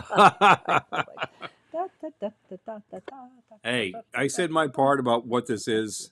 I know what some probable issues are. I know what I would like to be wrong, but I did a visual examination and nothing is toast in there. I know what I would like to be wrong. Nothing. Nothing. But since something is wrong, I'm going to have to deal with that. I know what is likely to be wrong, and Caps have to be tested out of circuit to get the correct value. Sorry, it's a pain, but the only way. oh, I know that. And the fact is, you can sometimes tell that something is bad because you've got some bulging and leaking and things like that. But usually you can't. Usually everything looks fine. Mm. And this is the thing. It's great when a resistor blows because it's like, oh, there's smoke. There's black marks. Yeah, I know. You know what's better when I a know what's going resistor on. doesn't blow? Yeah. But parts fail. I'm not even a tech person, Parts and fail I over know time. that. We have to deal with such things. I We was got thinking to get about Doug on what's- one of these calls. Would you like a client who committed a crime malum in se or malum prohibitum? Neither. Why is that? I would like a client who's innocent. Dare to dream, Miss Woods. I say that as condescendingly as I can. I would like a But client who's nowhere innocent. nowhere as with as much condescension as Victor Garber, because he does such things. I am going to have more of this wine. It's a pretty good wine. More of this wine. It's his wine's not half bad. It's not Not half have good. good. I'll have more of this wine. I do not like I've had worse. wine. All right. Question. Question. Pop quiz. Mm. What is the worst drink you've ever had? And you can be specific and say the worst wine you've ever had, because I got one. But Worst wine, worst cocktail, worst beer, worst shot of crap, whatever. What are we talking about? But yeah, You could say, are we doing shots of MD 2020? Yep, that sounds pretty bad. bad. Yep. That's true. I have had MD hmm on an episode of this show, but Yep. You can see the video up on YouTube. that was bad. It was but not good. I've got one that's worse. So yeah, sparkling grape juice. Ah. This one's not even sparkling. This is it tastes like wine. It just tastes like gutless wine. It's missing the gut, no question. It's missing soul. And it's certainly missing the stuff that would help your gut, which is what a lot of wine is supposed to be beneficial for. But there we go. I can think of what have I had that was truly heinous. I got to think for a second. I've had some pretty terrible beer, and I have a great story about terrible beer. I hope someone answers. Yeah, please. Yeah, we need chime in. to hear your stories. Bad of drinks, the people. worst Bad drinks. drinks. We and the are worst wine. all drinkers here, and Oh, therefore you have a story about bad drinks. Okay, good. Oh, Sambuca, yuck. Yeah, ugh, I'm with you. I'm with you. Wild Irish Roast. He's like Kool-Aid with alcohol. Oh, also bad. Also bad. Ugh. Oh, That's yeah. sort of like MD. It is. Definitely the same category. Once did a shot of Rumpelmintz, Goldschlager, and Jaeger together. Oh, Daniel. Ugh. Ripple. I've never Ripple. had Ripple, but I'm scared. Ripple is off the market, so you can't have I'm Ripple. Yeah, I know. I'm scared. Oh, boy. This is good. A few years ago, when the Old Man Beer Challenge became the Old Man Malt Liquor Challenge, I was like, great. I can finally use Heffenrecker. And it was off the market. I waited too long. Oh, Ripple. Ripple. Just makes me think of Fred Sanford. Yeah. Oh, the Grateful Dead. By the way, Oh. R.I.P. Bob Weir. Oh, yeah. I'm not wearing Very that, recently. But Ripple. From the album Working Man's Dead, I believe. Yeah. I could be wrong. Might be American Beauty. It's one of those. I'm not a huge Dead fan, but I know their albums. So mine was someone I knew in acting school had a bottle of his Uncle Frankie's wine. Uncle Frankie's wine. And that was horrible. I hope Uncle Frankie kept his day job because you shouldn't be making wine, pal. That awful. It was just like, I've never tried this, but I imagine like if you sipped nail polish remover, I imagine that's what it was like. I remember when we were at an event and it was our buddy Terry and Terry's uncle's wine we tried. And there was a real heavy letter fluid hit to it. So I know what you're talking about. Sometimes when people make wine, the balance goes off and it just has this heavy alcohol hit to it. And I don't get it. The stuff is about 12%. It shouldn't be that heavy. But suddenly there it is. Oh, hi, Christy. Hello. I can taste skunk to me. Oh, yeah. You know, I kind of wish Heineken tastes skunk to me because then it would taste like Heineken used to taste. But the last time I had Heineken, it tasted like the bottom of the barrel light lager that you can get anywhere. It tasted like Carling. It was so bad. It was weak. It was insipid. I was like, what happened to Heineken? It used to be a skunky beer. Not anymore. And it's just made by Anheuser or something. It's just tequila, terrible. Made in Tequila Sunrise. Oh, that's bad. That's bad. Oh. You know, Lisa, there is a bar on, 23rd Street called Trailer Park? Yes. And we've been there. Trailer Park is sort of a trailer trash bar, but it's fun. It's themed. It's got a ton of, it's very kitschy. 10 signs on the walls. You'd love it. And they have a big tequila machine, a big margarita machine. Yes. And it's just making the slushies. And we saw the guy reload it once, and he had like a couple of bottles of roses. And he had like 3 bottles of like bottom shelf tequila in each hand, like with the caps off, and he's just like glug, glug, glug, glug, glug. So it was like 6 bottles at a time into this machine of like the cheapest tequila you could find. Reposado? What's that? So we had that. He had some plastic bottle triple sec, and then there was some suspicious lime juice that went in there. And I guess that was it. And we ordered them and drank them, and they were pretty good. So I got to say, there's something to be said for like it was lower a summer day. Shelf. It was a summer day, depending. But I'm not going to recommend that you go to New York and do that. But if you do actually want to check that out, it's worth your time because it is super kitschy and fun. And I recall they had good food. So. Oh, yeah. The Moira Rose drank on shit's good. Oh. I'm kidding. Lots of tomato. That tastes like amoxicillin. I love shit's good. Oh, I'm trying to think of the worst thing I have had in a beverage. First of all, there's my story of like the worst beers I have consumed. And the 2 stories, I have 2 stories, as a matter of fact. I remember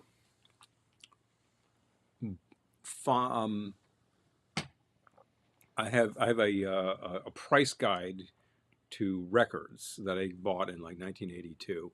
And in the back of the price guide, there was an ad for a product called Rock and Roll Beer. This was supposed to be a premium beer product that had a picture of a greaser on the can being like, I'm enjoying a beer. And I was like, that's hilarious, but I never found it. And then around 1988, I did. And it was there at Pathmark, and I had to buy it. So I bought this, and I had this in my fridge. And like one of the guys that I've been hanging out with had graduated, and he showed up. And he's like, hey, how you doing? I'm like, great, yeah, whatever. You got a beer? I'm like, yeah, I got a beer. And it's like, all I got is rock and roll. He's like, rock and roll, you know? So he tries this thing, and he just savored this thing like it was the best thing ever. I tried. It was terrible. It was the bottom of the barrel crap. It was made by Falstaff at the time, which was driving Narragansett into the ground at the time, which was driving, who else, like, did they kill? So many brands they bought, they just drove to oblivion, which was a real shame because Falstaff in his day was a major beer. What? But I tried it, and it was pretty terrible stuff. Good neighbors. One from Peapods. Oh, whoa. Oh, wow. I guess if it's got fermentable stuff, you can make wine or beer. Take your pick. The other thing was, within the same period, friends of mine actually invited me to there was a freshman party on the second floor of one of the towers. And we showed up. And the freshmen, who weren't supposed to be drinking, had a big bin worth of beer. And they just had all sorts of crap in there. Wait, a bin worth of like beer cans? Beer cans. Okay. Beer cans. But beer not cans. like just, no, people hadn't just beer poured them. cans. Just beer cans stuck in ice. I can hear you. Now you know. I'm just clarifying. Yes. So a bunch of cans of beer in ice. And I take a look in there, and they've just got like Old Milwaukee Light. I'm like, oh, yeah. So I just grab one of those, and I'm like, oh, yeah. And everyone's looking at me like, what the hell is your problem? And I was like, this is the best beer you've got, guys. It kind of was the best beer Wow, they Old had. Milwaukee is the best beer you've got. We didn't stay at that party very long. Yeah. Boyo. I'm trying to think. I've had Dixie was not good. Light lager. And it was warm. Like, ooh, whoa, yeah. Oh! Warm lager, not a good idea. Inferior. Mm-hmm. When we went to the bullfight in Cancun, Yep. They had free samples of Superior, which we called Inferior because it was warm. It's pretty insipid. It was free, but it was warm. Pretty insipid Mexican lager. All Mexican beer is Munich lagers, and some of it is actually quite good. You know, your Dos Equis, yeah, that's a good product. Leon, I think I like that a lot, as a matter of fact. And they also make that as, the Leon is the dark Munich lager, which is a good way to be. But then there's the stuff that's just cheap beer, and it's just designed to be Carling south of the border, and that's what you get if you get a Superior. So Inferior. Wait, I need more. I need more I could de-alcoholized wine. I could refill you with a lot of nothing. Speaking of which, You. but what is the worst thing that I've had? I wonder how that would be as a sangria. We could attempt that. I have lemon juice over there, and we have orange juice, and we have all sorts of things. No, it doesn't need lemon juice. No, it's sweet enough. Well, lemon juice wouldn't make it sweet. No, but it's also, no. It doesn't need anything thinning it out more. So then no sangria for It you. was a passing thought. Okay. It passed. It's gone. gone. It's gone. It's history. Let's put it this way. This is not the worst. Inferior when warm. Exactly. Yes. It's inferior. Yeah. Bingo. Whereas, like, what's the one that we like? Pacifico, I like a lot. That's more of a malty beer, and that's a lot of fun. When those are cold, and they better be cold, it's a really good idea. If you're in the Yucatan and it's something like 95 degrees and humid, fine. Whatever the hell is in the cooler in the van that you actually rented is a really good idea. Milwaukee Light just tastes like water. Oh boy. Well, you know what they say about certain beers are like sex in a canoe is fill in the blanks, and there you go. This is why this is not a show for younger people, because I make references like that. Well, they probably wouldn't get it, but yeah, they wouldn't, although they're seeing so much cruder content out there. But it doesn't matter. I'm thinking of Marissa's quote about tea. Our hairdresser, she was asking if I drank tea. I was like, yeah, and she was like, just tastes like dirty water. Ah. Yeah, like she's not a fan. Well, people are probably making tea without sufficient boiling water, and it will be like terrible, terrible, terrible products. Because you need to have like a super, super full boil on that to infuse your leaves. Otherwise, it doesn't work. Oh, the trash can. Oh, yeah. Yeah, so garbage pail punch. There we go. Yep. Garbage pail punch. Dump some of booze in it. Ugh.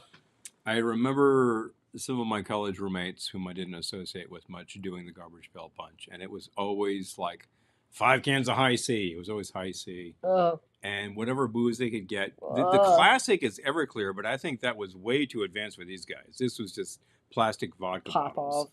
plastic vodka, and they would just get loaded on this, Drink and it was tea. just horrible, Tequila. just horrible. Yeah, you're Yeah. absolutely correct Tequila. there, Daniel. Well, she made me this coffee that I think it was butter pecan, but everyone was just like, "What is that smell?" Because it smelled really good. Mhm. I was like, "It's the butter pecan coffee," and that was how this conversation came up. It's coffee and a coffee cake all in one. It was good. Yeah, fun, It was good. big fun. I will say that there was a point where, and I always do this challenge. Oh, purple passion or purple Jesus. Oh, the purple Jesus. Oh, jeez. Purple Jesus. Oh man, pink passion. Can you get me some more wine, please? I would be glad to get some more wine, but I've got to finish my story first. Oh my God, I'll get my wine. You can't get up. You're running the show I'm here. comfy. I'm cozy. I got a blanket. That's what I'm telling you. I got a blanket. I got to get up. So listen, this is actually a simple story. I have a challenge where I go to a joint and I ask them, "Can you make a Mai Tai?" And frequently they're like, "Sure." But then I watch what the hell they're doing, and they'll pour some really interesting and strange things in there. I've seen things that look like they were pouring vodka in. I'm like, okay, that's kind of off. That's kind of way off.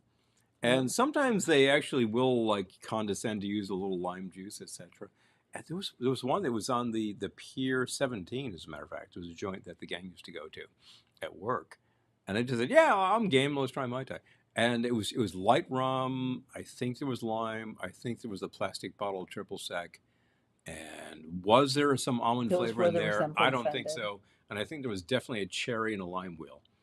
Cherry's not the worst thing that you could put in a Mai Tai, but the rest of it was a little suspect. Where were we? Where they had a recipe, they had a Mai Tai, and like one of the ingredients was gin. We're like, no, Okay, I think we're off. not a Mai Tai. I think we're off already. Gin Tai. Okay. Paul and Kelly sounds like Harold and Lisa. Thank you. Here you go. Definitely. You should just bring the bottle over here. You're probably correct. I will finish this cheap ass bottle of wine. Cheap ass wine. It is okay. St. Regis de-alcoholized Cabernet Sauvignon. I'm going to put that in quotes. Okay. So is it Cab for you Sauvignon dieters, about 5 servings per container. Calories 30. So the entire bottle is around 150 calories. Wow. So you could have a Coke or you could have this entire bottle of You could drink that bottle. wine. Hello. Big fun coming through. Thank you. Chin Mai Tai with Malort. Oh, blah. Gah. Let's try it. Gah. Oh, no.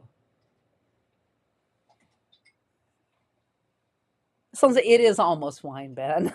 I'm still trying to be good. I had like a little teeny tiny, barely even there Manhattan earlier, but since I'm still on the drugs, I'm trying to be good. Mhm.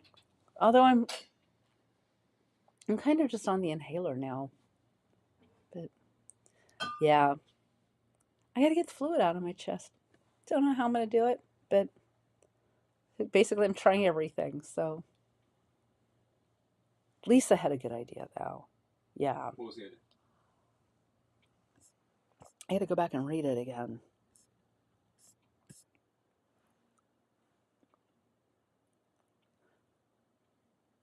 But yes. What are you doing back there? Okay, I'm going to go back to Paul because he's mixing. You ready? Sure. What are you doing there? I don't know. I've got some cognac. And I'm kind of pouring it into the glass that I had. I was going to say, if you make a sidecar, I want a tiny sip. Tiny sidecar. Tiny sidecar. I'm adding some lemon because that's a pretty good place to be, too.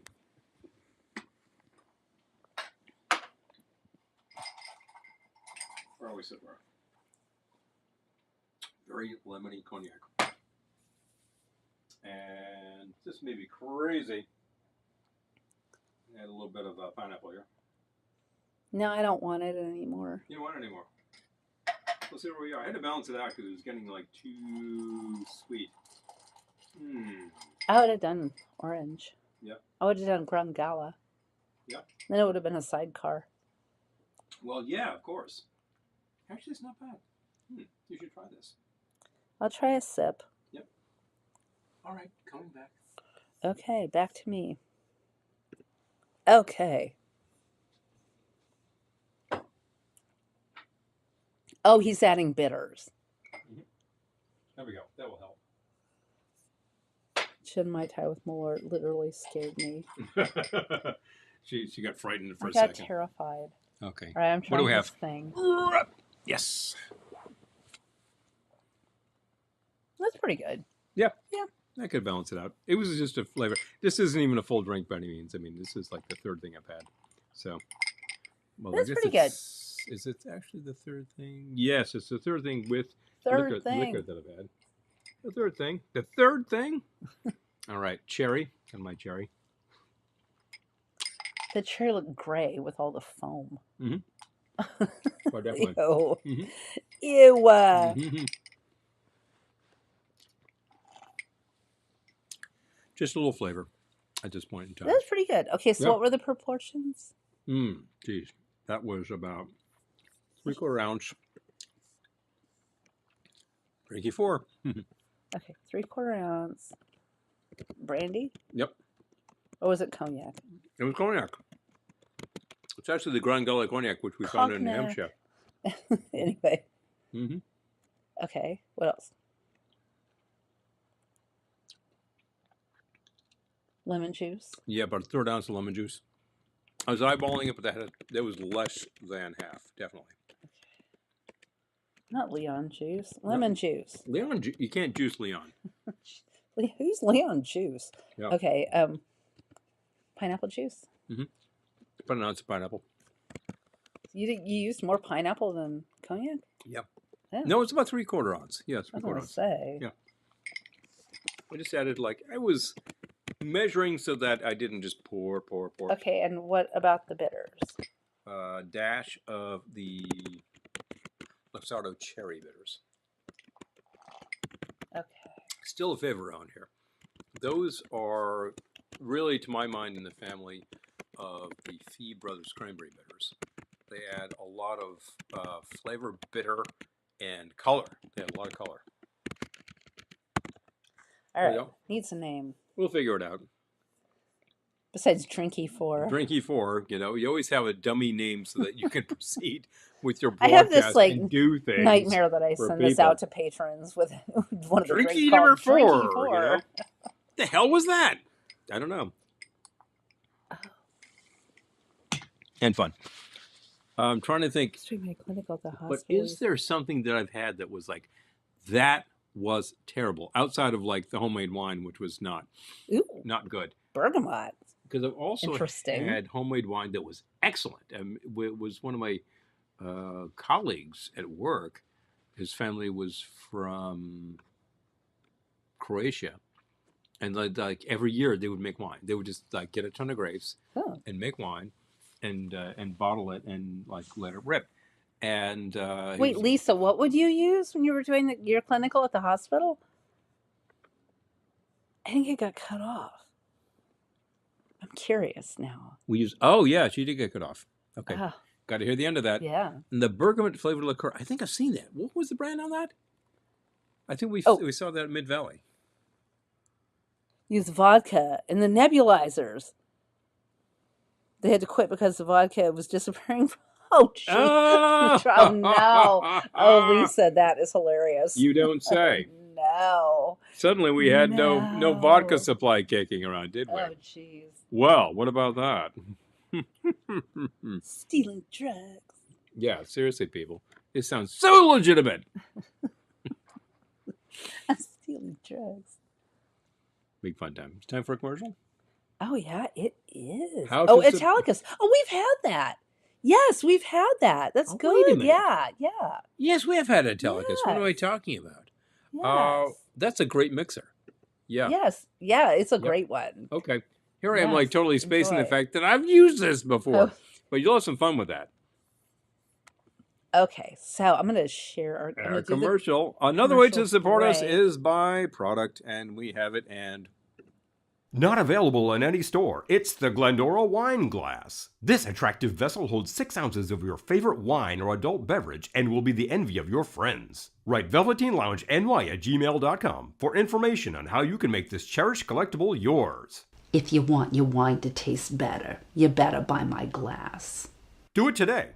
After a trying day in the salt mines, unwind with the soothing sounds of ceviche. This Latin-inspired collection of surf instrumentals by the Clams is the perfect soundtrack for relaxing with a martini or Manhattan, and the special edition LP comes complete with the classic hit, Glendora's Theme. Don't wait. Visit the Velveteen Lounge store on Big Cartel for your copy while supplies last.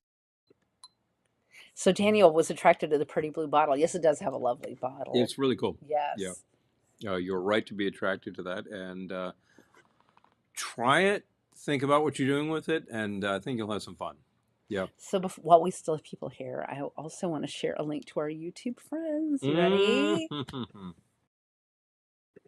So don't just watch our show. Watch a couple other great shows. We have fabulous YouTube friends who also do live streams. Our friends at PTV Live are live Mondays at 8 p.m. Eastern. 5 p.m. Pacific. And our fabulous friends at Let's Celebrate TV, Sundays at 3:30 p.m. Eastern. 12:30 p.m. Pacific Pacific. time. Yes, So, PTV. doesn't matter which coast you're on, you can see them. PTV, they review Hallmark movies, make vintage food. Sherry does crafts. They've got Ben, who also does Life with Life Ben, with Ben, yes, separate channel and- where he checks yes, out a whole and ton of fast they food, make so you don't have cocktails. to. And Let's Celebrate, they have not only delicious food and cocktails, but kitchen tips, cooking tips. Is really just, yeah, Cookware. yes, amazing. Nobody yes. else talks about cookware, but they'll tell you Yes, what are good recommendations. incredibly helpful. Yes, I learn things every week. And ping. And ping. Back to you, Jim. Yes, and we have other people who, you're so Yeah, of welcome. course. Yes, So I'm thinking, yeah, we have Joe, who was here earlier. I don't know if he's still here, but yeah, who's in New Orleans now, but he has a channel. Yep. Gettysburg Ma'am has a channel. Mhm. So please, if you've got a YouTube channel, Drop it here. I will drop your link We too. support Just- small channels with it. LCTV does. Well, you do it in a more elaborate fashion, but we definitely want yeah. you to drop in our comments here what's going on with you so people can check it out. Margarita, ooh, good idea. Yeah, that's a good Mhm. inspiration right there. Do you make product? Do you have it for sale? Drop it in. We just told you about product that we've got. We still have copies of ceviche. If you do not have one, obviously you need one. Let us know. They Obvi. are available. It is fantastic. Dano spent a lot of time getting the right mix. I remember he specifically said he was almost good. He asked his brother, who was like, do this, do this, do this. And the thing really dialed in. And then he found a great pressing plant and made the record because people demanded it. People on our show here were like, "What? I want that on record." He got it. Some people here bought it. If you have not done so yet, what are you waiting for? It's available to you. And there is, of course, the wine glass that makes your wine taste that much better. We still have some of these. They're available. We can definitely get you some of these. And they're super fun. This is a great print because it's a digital print that goes all the way around the glass. Apparently, that's a little hard for some vendors to do. But our vendor was like, no problem. They're not in our Absolutely. online store because shipping is, Prohibitum. yeah, it's Mellum prohibitum. ridiculous. So, Mhm. So we will always try to find a way to get it to you for less money than. It's not like I can control shipping rates. Oh, thank you, Errol. But maybe we can figure out that we're going to see you, and that will save you a lot. Or see someone who's going to see you, or this kind of thing. Yes. This is the kicker. And the fact is, if that's absolutely not going to happen, and you want some glasses, guess what? We're going to pack them bulletproof and get them to you. Yes. So whatever you pay for shipping is worth it. So there you go. That's how it is. And thank you for the shout on Ceviche. If Daniel were here, he would very much appreciate that. It's a great project. He had some great ideas to do it, and he wanted a really dynamite gal on the cover. So guess what? The shoot was over here. Our friend Stephanie took the pictures. It's fantastic. I'm looking at the picture on the wall right now. It makes a great piece of art for your wall. It's nice and big. So. Thank you. Oh, okay. We will talk to you in no time, as a matter of fact, because it is already January. We're burning January. Before you know it, it's going to be 5 months until Ohana. Oh my gosh! Wait, isn't it 5 months now? Guess what? Well, I've preempted myself. Yeah, in a couple of weeks, it's 5 months until Ohana. Jeez. Five. Count them. 5 will go 4, 3, 2, 1. But in no time. In no time. 2 weeks from now sounds like a long time to me right now. But really. I mean, I've got stuff due in 2 weeks, and I'm like, I have weeks off. 2 of them, to be specific. We were rehearsing that today. Super. Well, not just that, I have an article to write. I'm like, that's weeks off. Oh, yeah, I have an article to write, too. 2 of them, yeah. Yeah, that's actually, don't we have the issues right down here? Oh, yeah. I never do this. But I might as well plug Bachelor Pad Magazine because we both write for it. Yep. This is a fabulous little digest that has great articles and pictures of gals. Now, you know Java, of course. He publishes this for like 12, 14 years by now. Oh, he's been doing it for a long time, It's a long time. This is what issue is 74. I just saw the ad on the back. Your mid-century escape awaits at Furniture Lounge's Vintage Vista. I think you need to check that out. Is it like an Airbnb or something? You need to actually read your copy of There's Bachelor a QR code. There's a QR code. If only I had my phone, I could scan the QR code. The lifestyle column is written by somebody named Velveteen Lounge. Okay. And the last call, right at the back there, is written by somebody named me. So this actually tells you big fun stuff. Oh, there's a gal there too. Big fun stuff about drinks. And in December, I decided to go with the glowing gal, which was a Glühwein. That was apparently prophetic because then I started seeing Glühwein everywhere. Good idea when it is super cold and you're at a Christmas market in Munich. So. Or a Christmas market here. Yes, because we saw the product being sold right next to Macy's. At 34th Street, we were on our way over to... Were we on our way? Yes, we were on our way over to lunch. Yeah, so, it was right by Macy's, that Christmas market. They had Glühwein. Yeah, Glühwein. Which is a great thing when it's super cold outside and you want a little something warm, a little mulled wine. Makes life go better. Oh, yeah, Eric, was it ever not in print? There was a period where he stopped doing the print version. Because it started getting very prohibitive. And then people kind of missed it. So he said, all right, fine. So he actually brought it back to the print. And I guess he just sucked it up and started printing them again. And I think that's just like the fact that so many things went virtual. And then people were like, I want product. So now you can get a lot of things again. And then suddenly the big resurgence in music was people wanted physical product. And then they're selling LPs. Again, here we are. Yep. CDs are totally dead, but LPs are on the rise. Okay. Yeah, I can play them. Theragun. It's just about that time. Well, it is. We've had some fantastic things here tonight. We've had a lot of non-alc, which ultimately was a mixed bag. I can say that the wine is okay, but the bubbles were more fun. And we made the bubbles better. You just put your trash right on the... Where was it supposed to go? I made Tea Time London buns, a la Betty Davis. More of a crumpet, More of a crumpet. more of a crumpet deployment. Actually, it's not much of a bun. And we had non-alcoholic champagne cocktails, which were lovely. Yeah, they were The good. wine is okay. Wine's okay. The wine is fine. I have no regrets that I bought it, and I would probably buy it again to have with pasta on a non-alcoholic pasta evening. But If it could make the non-alcoholic wine taste just like the alcoholic wine, we'd be in great shape. But there are difficulties with this whole equation. Ben. Oh, I'm sorry, Ben. That sucks. Oh, wow. I've done that. Yeah, I've done that.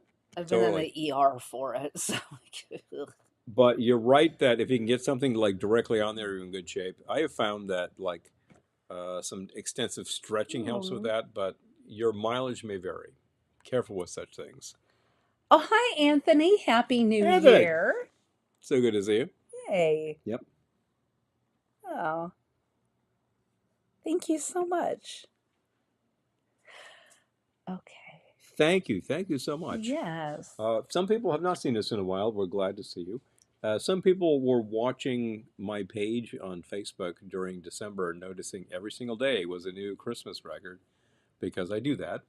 And I got 31 days worth of Christmas records in there. Absolutely. And then, of course, it all slammed shut in January, and I'm not posting anything. And suddenly my ratings on Facebook go, well, I decided, wait a minute, maybe I should start posting some covers. So I did, starting today, and like probably on a weekly basis, I'll throw some stuff up. Lisa's So laughing. check for that. Yeah. All right. Anyway, this one's some good That's stuff. bedtime. We tried some product that you can take at your leisure. I think that the St. Regis Bubbles is pretty good, and better than the other bubbles you can get, which are basically just like grape juice with carbonation, and they're a little sweet. I'm like, if you love sweet, go to town. But I really like it to have more of a balance, have a little more tart to it, have that dryness that you get out of Prosecco. So that one was pretty good. The wine is, I have the wine right here. It's all right. I've had worse. It is not sweet. That's a good thing. It is not that like sort of fortified grape juice you get at our supermarkets that stands in for wine, which is a terrible, terrible idea. And it's okay. But there are undoubtedly ways to improve this. Which put alcohol do in not it. involve putting a shot at it. Put alcohol in it. Anyway, we're both still getting over stuff. We'll get there. Don't worry about it. I'm still walking around. I had a full day worth of work today right in this space, and I got a bunch of stuff done. So, go and do. Stay healthy. Be healthy. Then get well. Wherever you are out there, many things are challenging you right now, including a pretty vicious flu that's going around. And we heard rumors of whooping cough. Nobody needs that. No. And whatever the hell is plaguing you, they might figure it out eventually and say, oh, this was it. It was bacterial. Oh, lovely. We'll find out. That's what Lisa was saying. Bacterial. Yeah, I mean, they might have given me the wrong antibiotics. The hell. I'm still coughing up a little bit myself, but less than you. And generally speaking, I'm walking around and I'm not half dead. So I got to say that's a big plus in this world right here, right now. As always. Oh, Julie.